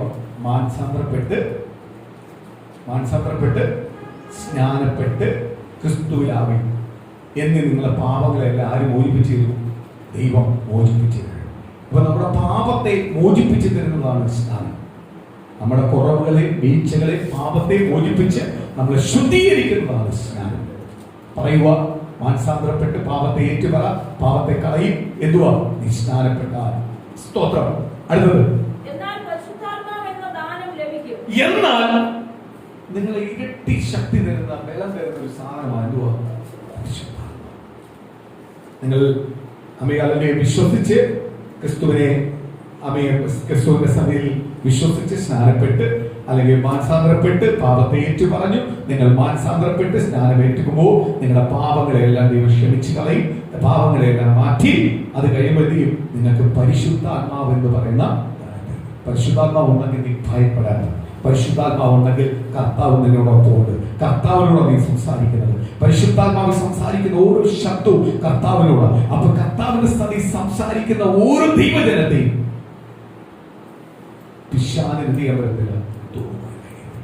ലോകത്തിന്റെ നേതാക്കന്മാർക്കോ ലോക ചിന്തകൾക്കോ ലോക മനുഷ്യനോ ജനത്തിനോ അവനെ തൊടുവാൻ കഴിയത്തില്ല. പരിശുദ്ധാത്മാവ് കിട്ടുന്ന എപ്പോഴാ? പാപത്തെ ഏറ്റുപറഞ്ഞു, പാപത്തെ കഴുകി മാനസാന്തരപ്പെട്ട് ഏറ്റുപറഞ്ഞു വിശ്വസിച്ച് സ്നാനപ്പെടുമ്പോഴാണ് എന്ത് കിട്ടുന്നത്? പരിശുദ്ധാത്മാവ് ലഭിക്കുന്നത്. അടുത്തത് നമ്മുടെ ദൈവമായ കർത്താവ് വിളിച്ചു വരുത്തുന്ന ദൂരസ്ഥന്മാരായ ഏവർക്കും ഉള്ളതല്ലോ. സ്തോത്രം. മതി. അടുത്തത് ഒരു പെട്ടെന്ന് ഞാൻ പറയാം. സ്തോത്ര സ്നാനത്തിന്റെ ക്ലാസ് ഇനിയും ഞാൻ എടുക്കുന്നുണ്ട്, എങ്കിലും പെട്ടെന്ന് പറയാം. തിരുവേശയിലേക്ക് കയറേണ്ടത് പെട്ടെന്ന് ഞാൻ പറയാം. സ്തോത്രം. അടുത്തത് നാലാമത് സ്നാനം എന്ന് പറയുന്നത് ദൈവത്തിന്റെ നിറവേറ്റ്, ദൈവത്തിന്റെ നീതിയെ നിറവേറ്റുന്നതാണ്. ആരുടെ നീതിയെ? ദൈവത്തിന്റെ നീതിയെ. മത്തായി സുവിശേഷം 3-ാം അധ്യായത്തിന്റെ 15-ാം വാക്യം ഒന്ന് വായിക്കാം. നീതിയെ നിറവേറ്റുന്നതാണ് സ്നാനം.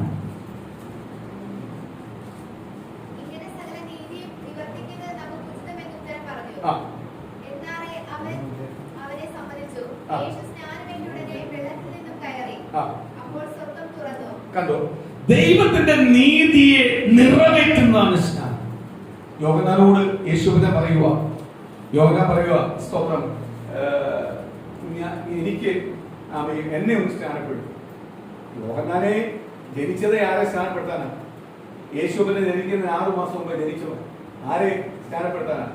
യേശുവിനെ സ്നാനപ്പെടുത്താൻ. യേശുവിനെ വന്നപ്പോഴേ പുള്ളിക്കാരൻ നേരെ തിരിച്ചു പറയുക, എന്നെ ഒന്ന് സ്നാനപ്പെടും. അപ്പോഴ് കർത്താവ് യേശുവിനെ ആദ്യം പറയുക, നിന്റെ മേൽ ദൈവം പറഞ്ഞത് ആദ്യം നിറവേറ്റി. ദൈവത്തിന്റെ നിറവേറ്റുന്നതാണ് സ്നാനം. ആദ്യം നീ എന്നെ സ്നാനപ്പെടും, അത് കഴിഞ്ഞിട്ട് പിന്നെ നമുക്ക് ആലോചിക്കും. സ്തോത്രം. അപ്പോൾ കർത്താവ് യേശുവിനെ സ്നാനപ്പെട്ടിരുമ്പോൾ കർത്താവ് പറയുന്നത്, യേശുവിനെ യോഹന്നാനോട് പറയുക, ദൈവത്തിന്റെ നിറവേറ്റാണ് സ്നാനം. പിതാവ് പറഞ്ഞിരിക്കുന്ന നിറവേറ്റുന്നതാണ് സ്നാനം. അതിന്റെ അടുത്ത ഒരു കാര്യത്തിലേക്ക് വന്നിട്ട് നമുക്ക് സ്തോത്രം ഹല്ലേലൂയ ഇതിലൂടെ പ്രാർത്ഥിച്ച് നമുക്ക് അവസാനിച്ചുകൊണ്ട് തിരുവേശയുടെ മെസ്സേജിലേക്ക് കയറാം. സ്തോത്രം. ബാക്കി ഇത് സ്നാനത്തിന്റെ ക്ലാസ് ഇത് മാത്രമല്ല, ഇനിയുണ്ട്. സ്തോത്രം. ഇനി എടുക്കാം. ഇന്ന് നമുക്ക് സമയം കുറവായതുകൊണ്ട് ഇവിടെ വെച്ചിരിക്കുക. അടുത്തത് 5-ാമത് പറയുന്നു, നല്ല മനസ്സാക്ഷിയുടെ അപേക്ഷയാണ്. നല്ല മനസ്സാക്ഷിയുള്ളവൻ ആർക്കുള്ളതാണ്? ദൈവത്തിനുള്ളതാണ്. അവന്റെ അപേക്ഷയാണ്. പിന്നെ അവൻ കർത്താവ് പറയുന്നതിന് അപ്പുറത്തില്ല. കാര്യം എന്തുവാ? കർത്താവിന്റെ അന്ത്യകൽപ്പനയാണ്. സ്തോത്രം. അപ്പോസ്തല പ്രവൃത്തി 1 പത്രോസ് 3:21 വായിക്കാം.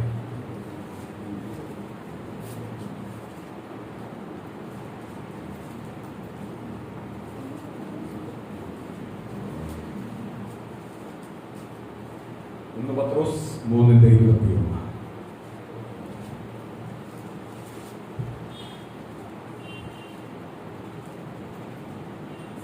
ആകാശവും വെള്ളത്തിൽ നിന്ന് വെള്ളത്താലും ഉളവായ ഭൂമിയും പണ്ട് ദൈവത്തിന്റെ വചനത്താൽ ഉണ്ടായിരുന്നു.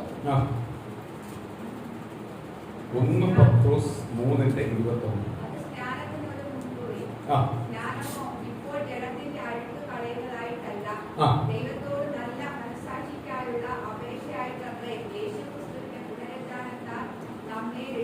സ്തോത്രം. കണ്ടോ? ജഡത്തിന്റെ അഴുക്ക് പോക്കുന്നതല്ല സ്നാനം. യഥാർത്ഥ അഴുക്ക് എവിടുന്ന പോകണ്ടേ? ഹൃദയത്തിന്റെ അഴുക്കാണ്. ഹൃദയത്തിന്റെ അഴുക്കാണ്. പറയുക, ജഡത്തിന്റെ അഴുക്ക് പോക്കുന്നതല്ല സ്നാനം. അങ്ങനെ അത് നമ്മൾ എന്നും കുളിക്കുന്നുണ്ട്, അതല്ല സ്നാനം. എന്നും നമ്മൾ കുളിച്ച് വൃത്തിയാവുന്നുണ്ട്, അതല്ല സ്നാനം. അത് ജഡത്തിന്റെ അഴുക്ക് പോക്കുന്നതാണ്. സ്നാനം എന്ന് പറയുന്നത് ദൈവത്തോടുള്ള നല്ല അപേക്ഷയാണ്. സ്തോത്രം. നല്ല വ്യക്തിത്വത്തിന്റെ അപേക്ഷയാണ് സ്നാനം. അത് എവിടത്തെ അഴുക്കാ പോകേണ്ടത്? ഹൃദയത്തിന്റെ അഴുക്കാ പോകേണ്ടത്. അതിനെയാണ് എന്ത് പറയുന്നത്? സ്നാനം എന്ന് പറയുന്നത്. നല്ല മനസ്സാക്ഷിയുള്ളവരുടെ, സ്തോത്രം, ദുഷ്ടതയുള്ളവരുടെ അല്ല, മാനസാന്തരപ്പെട്ടവരുടെ, നല്ല മനസ്സാക്ഷിയുള്ളവരുടെ ദൈവമായിട്ടുള്ള അമികാലയ ബന്ധമാണ് സ്നാനം. അതാണ് ദൈവമായിട്ടുള്ള നല്ല മനസ്സാക്ഷിയുള്ളവരുടെ അപേക്ഷയാണ് സ്നാനം. സ്തോത്രം. ആര് പറയുന്നു? പത്രോസിന്റെ ലേഖനത്തിനകത്ത് പത്രോസ് പഠിപ്പിക്കുവാണ്. സ്തോത്രം. എന്താണ് സ്നാനം? അടുത്തത് സ്നാനം ആർക്ക് വേണ്ടിയുള്ളതാണ്? കർത്താവായ യേശു ക്രിസ്തുവിനെ വിശ്വസിക്കുന്നവർക്ക് വേണ്ടി മാത്രമുള്ളതാണ് സ്നാനം. മാനസാന്തരം എല്ലാവർക്കും ഉള്ളതാണ്. സ്നാനം ആർക്ക് വേണ്ടിയുള്ളതാണ്? കർത്താവായ യേശു ക്രിസ്തുവിനെ വിശ്വസിക്കുന്നവർ. എന്റെ രക്ഷിതാവായ കർത്താവായ യേശുവിനെ ഇന്ന് മുതൽ ഞാൻ ഏറ്റെടുക്കുന്നു, വിശ്വസിക്കുന്നു. ആ യേശുവിന് വേണ്ടി ജീവിക്കാൻ പോവുക. എന്റെ കർത്താവിനെ ഞാൻ വിശ്വസിക്കുക. അവർക്ക് വേണ്ടിയുള്ളതാണ് സ്നാനം. അടുത്തത് യേശു ക്രിസ്തുവിന്റെ ശിഷ്യന്മാർ ആവേണ്ടത് ഉള്ളതാണ് സ്നാനം. നമ്മൾ പിന്നെ ആരാ? സ്നാനപ്പെട്ട് കഴിഞ്ഞാൽ പിന്നെ ആരാ? കർത്താവിന്റെ ശിഷ്യന്മാര്. അല്ലാതെ കർത്താവിന്റെ ശിഷ്യന്മാര് 12 പേരെന്ന് പറഞ്ഞ് കർത്താവ് മാറ്റി നിർത്തിയിട്ടില്ല. നമ്മളെ അതിനോടൊപ്പം പറയാൻ എന്തുവാ? അവിടെ വലിപ്പം ചെറുപ്പം ഇല്ല, എല്ലാവരെയും ഒരേപോലെ കാണുന്നത്. പിന്നെ കർത്താവ് യേശുവിനോട് സ്തോത്രം നല്ല അപേക്ഷയുള്ളവനെ, ആ യേശുവിനെ വിശ്വസിക്കുന്നവനെ സ്നാനപ്പെടുമ്പോൾ പിന്നെ അവൻ ആരെയോ? കർത്താവ് യേശുവിന്റെ ശിഷ്യൻ, കർത്താവിന്റെ പ്രിയപ്പെട്ടവൻ, കർത്താവിനോടൊപ്പം നടക്കുന്നവൻ, കർത്താവിനോടൊപ്പം ഇരിക്കുന്നവനാണ്, കർത്താവിനോടൊപ്പം പോകുന്നതും വരുന്നതും എല്ലാം കർത്താവിനോടൊപ്പം. അപ്പൊ കർത്താവിനോടൊപ്പം ഉള്ള ഒരു ദൈവപൈതലിനെ കർത്താവ് കൈവിടുമോ? കർത്താവ് അനുഗ്രഹിക്കും. അതാണ് സ്നാനം. സ്തോത്രം. പ്രിയ മക്കളെ, ഈ കർത്താവ് എന്നാൽ സ്നാനപ്പെട്ട് കർത്താവിനെ ധരിക്കുന്ന ക്രിസ്തുവിന്റെ ശിഷ്യനാകുക എന്ന് പറഞ്ഞാൽ ക്രിസ്തു പറയുന്ന എന്തും ചെയ്യുന്നവനാണ് ശിഷ്യൻ. ക്രിസ്തു പറയുന്നത് മാത്രം അനുസരിക്കുന്നവനാണ് ശിഷ്യൻ. ആ ശിഷ്യത്വത്തിലേക്ക് ആണ് ആര് വിളിച്ചിരിക്കുന്നത്? കർത്താവ് നമ്മളെ വിളിച്ചത്. അപ്പൊ കർത്താവ് എന്തു പറയുന്നത് ചെയ്യുന്നവൻ, അതേപടി ചെയ്യുന്നവനെയാണ് ആർക്ക് വേണ്ടത്? കർത്താവിനാണ്. അതിനെയാണ് ശിഷ്യൻ എന്ന് പറയുന്നത്. ഗുരുവും ശിഷ്യൻ എന്ന് പറയുന്നതിന്റെ കാര്യം എന്തുവാ? കർത്താവ് എന്തു പറഞ്ഞാലും അത് അനുസരിക്കുന്നവൻ, ആ അനുസരിച്ച് ജീവിക്കുന്നവനെ കർത്താവിന്റെ വചനം പറയുക. ഇത് കർത്താവ് ലോകത്തിൽ ജീവിച്ചിരിക്കുമ്പോൾ ഉള്ള അന്ത്യകൽപ്പനയിൽ ഒന്നാണ് സ്നാനപ്പെട്ട് മാനസാന്തരപ്പെട്ട് സ്നാനപ്പെട്ട ഒരു ദൈവപൈതലിന് മാത്രമേ ദൈവത്തിന്റെ പങ്കാളിയാവാൻ കഴിയത്തുള്ളൂ. അതാണ് തിരുമേശ. തിരുമേശ കർമ്മം എന്ത് ചെയ്യണം? സ്നാനപ്പെടണം, ദൈവത്തിന്റെ പങ്കാളിയാവണം. കാര്യം എന്തുവാ? ദൈവത്തിന്റെ മരണത്തെ പുനരുത്ഥാനത്തെ കാണിക്കുന്നതാണ് തിരുമേശ. കർത്താവ് പറഞ്ഞു, എന്റെ മരണത്തെ കാണിക്കുന്നു. കാൽവരി ക്രൂശിൽ എനിക്ക് വേണ്ടി ശരീരം തകർത്തതിന് അതിന്റെ ഭാഗമായിട്ടാണ് അപ്പത്തെ കാണേണ്ടത്. സ്തോത്രം. കാൽവരി ക്രൂശിൽ എനിക്ക് വേണ്ടി എന്റെ പാപത്തെ കഴുകിക്കളഞ്ഞു, എന്റെ രോഗത്തെ സൗഖ്യമാക്കിയതായി കാണുന്നതാണ് അമികാലിന്റെ സ്തോത്രം. ആ കാൽവരിയിൽ ഒഴുക്കിയ രക്തമായിട്ട് കാണുന്നതാണ് വീഞ്ഞിനെ. സ്തോത്രം. അപ്പോൾ വീഞ്ഞും കാണിക്കുന്നത് സ്തോത്രം ഹല്ലേലൂയ കർത്താവിന്റെ മരണത്തെ, കർത്താവിന്റെ മരണത്തെ പുനരുത്ഥാനത്തെ കാണിക്കുന്നതാണ് സ്തോത്രം ഹല്ലേലൂയ അപ്പത്തെ വീഞ്ഞിനെ. അപ്പൊ അതിൽ പങ്കുചേരണമെങ്കിൽ ഞാൻ എന്താവണം? അതിനകത്ത് പങ്കുചേരണമെങ്കിൽ ഞാൻ എന്ത് വേണം? ഞാൻ സ്നാനപ്പെടണം. സ്നാനപ്പെടാത്തവന് ഇതിനകത്ത് പങ്കുചേരാൻ പറ്റത്തില്ല. നല്ല മനസ്സാക്ഷിയുള്ളവന്റെ അപേക്ഷയാണ് സ്നാനമെങ്കിൽ നല്ല മനസ്സാക്ഷിയുള്ളവൻ അപേക്ഷയോട് സ്നാനപ്പെട്ട് ദൈവത്തിന്റെ പൈതലായ മാത്രമേ തിരുമേശയ്ക്കകത്ത് എന്ത് ചെയ്യാൻ പറ്റുള്ളൂ? പങ്കാളിയാവാൻ കഴിയത്തുള്ളൂ. കർത്താവിന്റെ മരണത്തിനകത്ത് പങ്കാളിയാവാൻ കഴിയത്തുള്ളൂ. കർത്താവിന്റെ മരണത്തിനകത്ത് പങ്കാളിയാവാൻ മാത്രമേ കർത്താവിന്റെ ഉയർപ്പിനകത്ത് പങ്കാളിയാവാൻ കഴിയത്തുള്ളൂ. കർത്താവിന്റെ വരവിനകത്ത് ചേർക്കപ്പെടുവാനും പങ്കാളിയാവാൻ കഴിയത്തുള്ളൂ. അപ്പൊ കർത്താവിന്റെ ഉയർപ്പിനകത്ത് ചേർക്കപ്പെടണമെങ്കിൽ എന്ത് ചെയ്യണം? സ്നാനപ്പെടണം. സ്നാനം ഒരു അന്ത്യ കൽപ്പനയാണ്. സ്നാനം ഉണ്ടെങ്കിൽ പിന്നെ നീ ദൈവമായിട്ടുള്ള ബന്ധമുണ്ട്, അങ്ങോട്ട് ദൈവമായിട്ടുള്ള ബന്ധം വേണോ വേണ്ട എന്നെല്ലാം തീരുമാനിക്കുന്ന സ്നാനമാണ്. സ്നാനപ്പെട്ട് കഴിഞ്ഞാൽ പിന്നെ അത് അന്ത്യ കൽപ്പന. നീ അനുസരിച്ചു, പിന്നെ നീ ആർക്കുള്ളതാ? ദൈവത്തിന് വേണ്ടി ജീവിക്കേണ്ടത്. നിന്റെ പ്രവൃത്തി, നിന്റെ സംസാരം എല്ലാം മാറുക. പിന്നെ നീ കർത്താവിനെ ധരിക്കുക, കർത്താവിനെ സ്വീകരിക്കുക, കർത്താവ് പറയുന്നത് മാത്രം അനുസരിക്കുക. കർത്താവിന്റെ ശിഷ്യന്മാരാക്കിക്കൊള്ളുവിൻ എന്ന് കർത്താവ് വചനത്തിനകത്ത് പലയിടത്തും പറയുന്നുണ്ട്. നിങ്ങൾ പിതാവും പുത്രനും പരിശുദ്ധാത്മാവിന്റെ നാമത്തിൽ സ്നാനപ്പെടുന്നവരെ എന്റെ ശിഷ്യന്മാരാക്കിക്കൊള്ളുവിൻ, ചേർത്തുകൊള്ളുവിൻ. അവരെ ദൈവവചനത്തിൽ പൂർണ്ണമായി ഗൗരവത്തോടെ പൂർണ്ണവചനപ്പാൽ അവരെ ജീവിപ്പിക്കും എന്ന് ദൈവവചനം പറയുന്നത്. പിന്നെ അവനെന്ത് ചെയ്യണം? ദൈവത്തിന്റെ കൽപ്പന അനുസരിച്ച്. നീ ദൈവത്തിന്റെ കൽപ്പന അനുസരിച്ച് ജീവിക്കാത്ത, സ്നാനപ്പെട്ടിട്ട് ദൈവകൽപ്പന അനുസരിച്ച് ജീവിക്കാത്തവരോടാണ് ഞാൻ കുറ്റം പറയുന്നത്. അല്ലാത്തവരെ ഞാൻ കുറ്റം പറയാറില്ല. അല്ലാത്തവരെ ഞാൻ ഉയർത്തി പറയത്തുള്ളൂ. ദൈവം അവരെ കാണുന്നു. അപ്പൊ ദൈവത്തിന്റെ പൈതലായി കഴിഞ്ഞാൽ പിന്നെ ഒരു ക്വാളിറ്റി ഉണ്ടാവണം. ദൈവ പൈതലായി കഴിഞ്ഞാൽ ഒരു ക്വാളിറ്റി ഉണ്ടാവും. ആ ക്വാളിറ്റി ഇല്ലാത്തവനെ ആർക്ക് വേണ്ട? ദൈവത്തിന് വേണ്ട. ദൈവത്തിന്റെ സന്നിധിയിൽ ഒരു ക്വാളിറ്റി ഉണ്ടാവണം. ഒന്ന്, സ്നാനപ്പെട്ട് കഴിയുമ്പോൾ തിരുമേശയെ പങ്കാളാകാം. തിരുമേശയുടെ ഉദ്ദേശം എന്തുവാ? ദൈവമക്കൾ തമ്മിലുള്ള ക്രിസ്തുവിനോടുള്ള പരസ്പരം ഐക്യതയും കൂട്ടായ്മയും ഇത് കാണിക്കുന്നു. അപ്പൊ ദൈവമക്കൾ തമ്മിൽ എന്തുണ്ടാവണം? ഐക്യതയും കൂട്ടായ്മയും ഉണ്ടാവണം. കൂട്ടായ്മയും ഉണ്ടാവണം. കൂട്ടായ്മ ഇല്ലാത്തവനെ ആർക്ക് വേണ്ട? ദൈവത്തിന് വേണ്ട. പരസ്പരം ദൈവമക്കൾ തമ്മിലെങ്കിൽ ഒന്നും വേണ്ട. ഈ സഭയ്ക്കകത്തുള്ള ദൈവമക്കൾക്ക് തമ്മിൽ എന്ത് ഉണ്ടാവണം? പരസ്പരം ഒരു ഐക്യതയും കൂട്ടായ്മ ഉണ്ടാവണം. കാര്യം എന്തുവാ? യേശു ക്രിസ്തുവിനാൽ നമ്മൾ വീണ്ടെടുക്കപ്പെട്ടവരാണ്. നമ്മളെല്ലാം ഇങ്ങോട്ട് പാലിക്കുക, ഒരു സ്ഥലത്തേക്ക് പാലിക്കും. സ്തോത്രം. കഴിഞ്ഞ ദിവസം ഞാനൊരു ഷോപ്പിൽ ചെന്നപ്പോൾ ആ ഷോപ്പിന്റെ ഓണറും ഞാനോട് നല്ല ബന്ധം. സ്തോത്രം. അവനൊരു സ്തോത്രം ഹല്ലേലൂയ മറ്റു ജാതിയിൽ ഉള്ള ഒരു വ്യക്തി, പക്ഷെ നമ്മളെ ഏറ്റവും കൂടുതൽ സ്നേഹിക്കുന്ന ഒരു വ്യക്തിയാണ്. ക്രിസ്തീയ ജീവിതത്തെയും അല്ലെങ്കിൽ ക്രിസ്തീയ ശുശ്രൂഷകന്മാരോടുള്ള ഒരു പ്രത്യേക താല്പര്യമുണ്ട്. ഞാനുമായിട്ട് നല്ലൊരു ബന്ധം, നല്ല സൗഹൃദം. അങ്ങനെ ഇരിക്കുമ്പോൾ അവിടെ ഒരു വിശ്വാസി വരും. അപ്പോഴ് പുള്ളിക്കാരെ എടുത്ത് ഇപ്പം സ്തോത്രം നിങ്ങൾ പരിചയമുണ്ടോ? ദൂരെയുള്ള ഒരാളാണ്, പരിചയമുണ്ടോ? അപ്പോൾ ഞാൻ എനിക്ക് പരിചയമില്ല. അപ്പോൾ പുള്ളിക്കാരൻ പറഞ്ഞ ഇതുപോലെ ഇത് പാസ്റ്റാണ്. അപ്പോഴേ സ്തോത്രം പുള്ളി ഓടി വന്ന് കൈ വന്ന് കെട്ടിപ്പിടിച്ച് സ്തോത്രം. എന്നിട്ട് സ്തോത്രം പുള്ളിയുടെ ബിസിനസ്സിനകത്ത് തിരക്കാട്ടിരിക്കുക. ഇതിനിടയ്ക്ക് ഞാനും പുള്ളിക്കാരനോട്ട് ഒരുപാട് ആത്മീയകാര്യം അങ്ങോട്ടും ഇങ്ങോട്ട് സംസാരിക്കും, ഭയങ്കര സ്നേഹത്തോട് സംസാരിക്കും. പുള്ളി ബിസിനസ് ചെയ്തുകൊണ്ടിരിക്കുമ്പോഴെല്ലാം ഞങ്ങളെ നോക്കുന്നുള്ളൂ. ഞങ്ങൾ ഭയങ്കര ചിരിച്ച് കാലങ്ങളുടെ പഴക്കം പോലെ ഇരുന്ന് സംസാരിക്കുക, അങ്ങോട്ടും ഇങ്ങോട്ടും ഭയങ്കര സഹോദര സ്നേഹം പോലെ സംസാരിക്കും.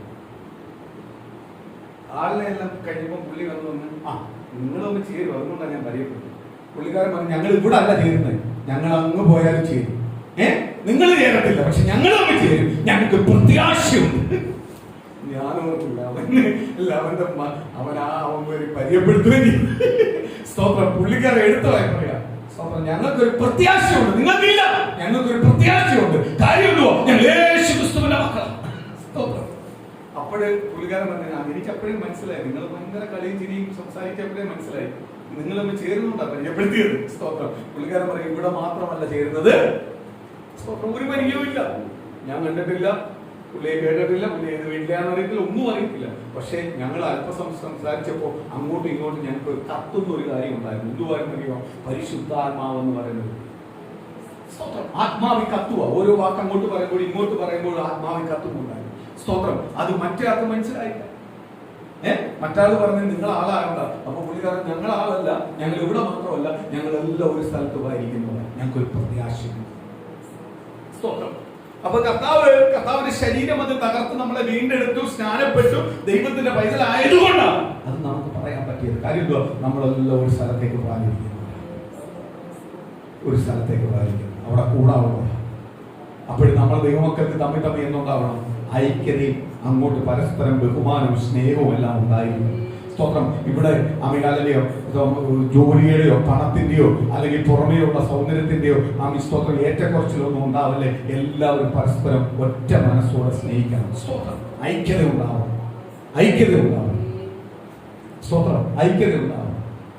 ദൈവത്തിന്റെ തിരുവചനത്തിനകത്ത് വ്യക്തമായിട്ട് പറയുന്നുണ്ട്. തിരുമേശയുടെ ഭാഗത്ത് വായിക്കുമ്പോൾ നമ്മൾ എപ്പോഴും വായിക്കാനുള്ള ഭാഗമാണ്. വചനത്തിനകത്ത് ശക്തമായിട്ട് പറയുന്നുണ്ട്, വ്യവസ്ഥ കൂടാതെ, ദൈവത്തിന്റെ പ്രമാണത്തിന്റെ വ്യവസ്ഥ കൂടാതെ ഇത് എടുക്കരുത്. ഇത് എടുത്താൽ നീ മാരാരോഗത്തിന് കാരണമായി തീരും. ഇന്ന് പലയിടത്തും മാസത്തിൽ അവസാനത്തെ 3 ദിവസം ഒരു ഉപവാസം വെച്ചിട്ട് സ്തോത്രം അല്ലെങ്കിൽ തിരുവേഷം കൊടുക്കാറുണ്ട്. വെച്ച് കൊടുത്തില്ലെങ്കിൽ മാസത്തിനൊക്കെ ഒന്നാക്കി പിടിക്കും സഭ. കാര്യം എന്തുവാ? മാസത്തിൽ വെച്ചിരിക്കണം. കറക്റ്റ് പറഞ്ഞു കഴിഞ്ഞാൽ വന്നു കൂടുമ്പോ എല്ലാം ഇത് എടുക്കണമെന്നാണ് പറഞ്ഞിരിക്കുന്നത്. സ്തോത്രം. വന്നു കൂടുമ്പോ എല്ലാം എടുക്കണമെന്നാണ് പറഞ്ഞത്. ഇങ്ങനെ മാസത്തിൽ എടുക്കണം. ഞാൻ തിരുമേശ വെക്കുന്ന എല്ലാം ദൈവത്തോട് പ്രാർത്ഥിച്ച് ദൈവം പറയുന്ന ഒരു ടൈമിലാണ് ഞാൻ പലപ്പോഴും വെക്കുന്നത്. അത് മാസത്തിലൊന്നും അല്ല, ദൈവം പറയുന്നത് എപ്പോഴാണ്. ചിലപ്പോൾ മാസത്തിൽ 2 വെക്കാൻ പറഞ്ഞാൽ വെക്കും. സ്തോത്രം. ദൈവസന്നിധിയിൽ അതിനുള്ള ക്രമീകരണം ചെയ്ത് ആ ക്രമീകരണം നല്ല രീതിയിൽ ചെയ്തിട്ടേ ചെയ്യുന്നുള്ളൂ. കാര്യം എന്തുവാ? എനിക്കിതിനെ പേടി, ഭയമാണ്. അതുകൊണ്ട് ദൈവം പറയുന്ന ഓരോ കൽപ്പനകളും, ദൈവം പറയുന്ന ഓരോ കാര്യത്തോടും എനിക്ക് ഭയമാണ്. കാര്യം നേരത്തെ പറഞ്ഞു, സ്നാനപ്പെട്ടവരെ കർത്താവ് എന്തുവാ? ശിക്ഷനാക്കിയിരിക്കുന്നത്. ശിക്ഷന്റെ രീതിയിലല്ല ഗുരുവിനോട് സംസാരിക്കേണ്ടത്, ഗുരു പറയുന്നതാ ആര് കേൾക്കേണ്ടത്? ശിക്ഷ. ഇന്ന് നേരെ തിരിച്ചാണ് വന്നുകൊണ്ടിരിക്കുന്നത്. അതുകൊണ്ടാ ഇന്ന് മാസത്തിൽ എടുക്കണമെന്നെല്ലാം പറഞ്ഞ് ചില സഭകളിൽ അങ്ങ് പിടിവാശിയാണ്. അതുകൊണ്ട് എന്ത് ചെയ്യുക? രോഗിയുടെ മേൽ രോഗി പ്രതികൂലമാണ്. മാരാരോഗത്തിന് പലരും കാരണമാണ്. സ്തോത്രം. ദൈവം രക്തം ഒഴുക്കിയത് എന്തിനു വേണ്ടിയാ? എന്റെ രോഗത്തെ, ശാപത്തെ മാറ്റുവാൻ, എന്റെ പാപത്തെ മാറ്റുവാനാ ശരീരം കാൽവരി ക്രൂശിൽ തകർക്കപ്പെട്ടത്. സ്തോത്രം. ഇത് മത്സരിക്കാനുള്ളതല്ല, ഇത് പറയാനുള്ളതല്ല. ഒരു സ്വന്തം സഭയ്ക്കകത്ത് തന്നെ ഒരുവനോട് ദേഷ്യം വെച്ചിട്ട്, ഒരുവനോട് വൈരാഗ്യം വെച്ചിട്ട് അവനെ തകർക്കണമെന്ന് സ്തോത്രം അവന്റെ നന്മകളെ എല്ലാം തകർത്തുകൊണ്ട് നിന്നിട്ട് ഒന്നിച്ചു പോയി എടുത്താൽ കണക്ക് കൊടുത്തേ പറ്റും. എന്തുവാ? കൊടുത്തേ പറ്റും. സ്തോത്രം. അല്ലെങ്കിൽ മറ്റുള്ള സഭകളെയോ ദൈവമക്കളെ ദൈവദാസന്മാരെ മുൻവിധിച്ച് അവരുടെ ആത്മീയ ജീവിതത്തെ തകർത്തിട്ട് നീ ഇത് പോയി എടുക്കാൻ നിന്ന ദൈവത്തിന് നീ എന്ത് ചെയ്തേ പറ്റും? കണക്ക് കൊടുത്തേ പറ്റും. കണക്ക് കൊടുത്തേ പറ്റും. ഇതിൽ യോഗ്യത വേണം. ചുമ്മാ കയറി എടുക്കല്ലേ, പാസ്റ്റർ പറഞ്ഞെന്ന് പറഞ്ഞ് എടുക്കല്ലേ. നിന്റെ മനസ്സാക്ഷിയോട് നീ തന്നെ ചോദിക്കണം, എനിക്ക് നല്ല മനസ്സാക്ഷിയുടെ ഉടമയാണോ? നേരത്തെ നമ്മൾ പറഞ്ഞു സ്തോത്രം, നല്ല മനസ്സാക്ഷിയുടെ അപേക്ഷയാണ് സ്നാനമെങ്കിൽ നല്ല മനസ്സാക്ഷിയുടെ സ്തോത്രം മനസ്സാക്ഷിയുടെ സാക്ഷ്യമാണ് തിരുവത്താഴം. എടുക്കണമെങ്കിൽ ആദ്യം എന്ത് ചെയ്യണം? നല്ല മനസ്സാക്ഷി ഉണ്ടോ എന്ന് ആരോട് ചോദിക്കണം? കർത്താവിന്റെ സന്നിധി ഏറ്റു പറഞ്ഞോണം. കുറവുണ്ടെങ്കിൽ ഏറ്റു പറയണം. കർത്താവ് എന്തെങ്കിലും വീഴ്ച ഉണ്ടെങ്കിൽ ക്ഷമിക്കണം. അറിഞ്ഞും അറിയാതെ വന്നുപോയി ക്ഷമിക്കണം. സ്വന്തം കർത്താവ് പറയുക, ഇത് തിരുവേശയുടെ ഏറ്റവും വലിയ ഉദ്ദേശം ദൈവമക്കൾ തമ്മിലുള്ള ഐക്യതയും കൂട്ടായ്മയും. അപ്പൊ ദൈവമക്കൾ തമ്മിൽ എന്തുണ്ടാവും? അങ്ങോട്ടും ഇങ്ങോട്ടും ഐക്യതയും കൂട്ടായ്മയും ഉണ്ടാകും.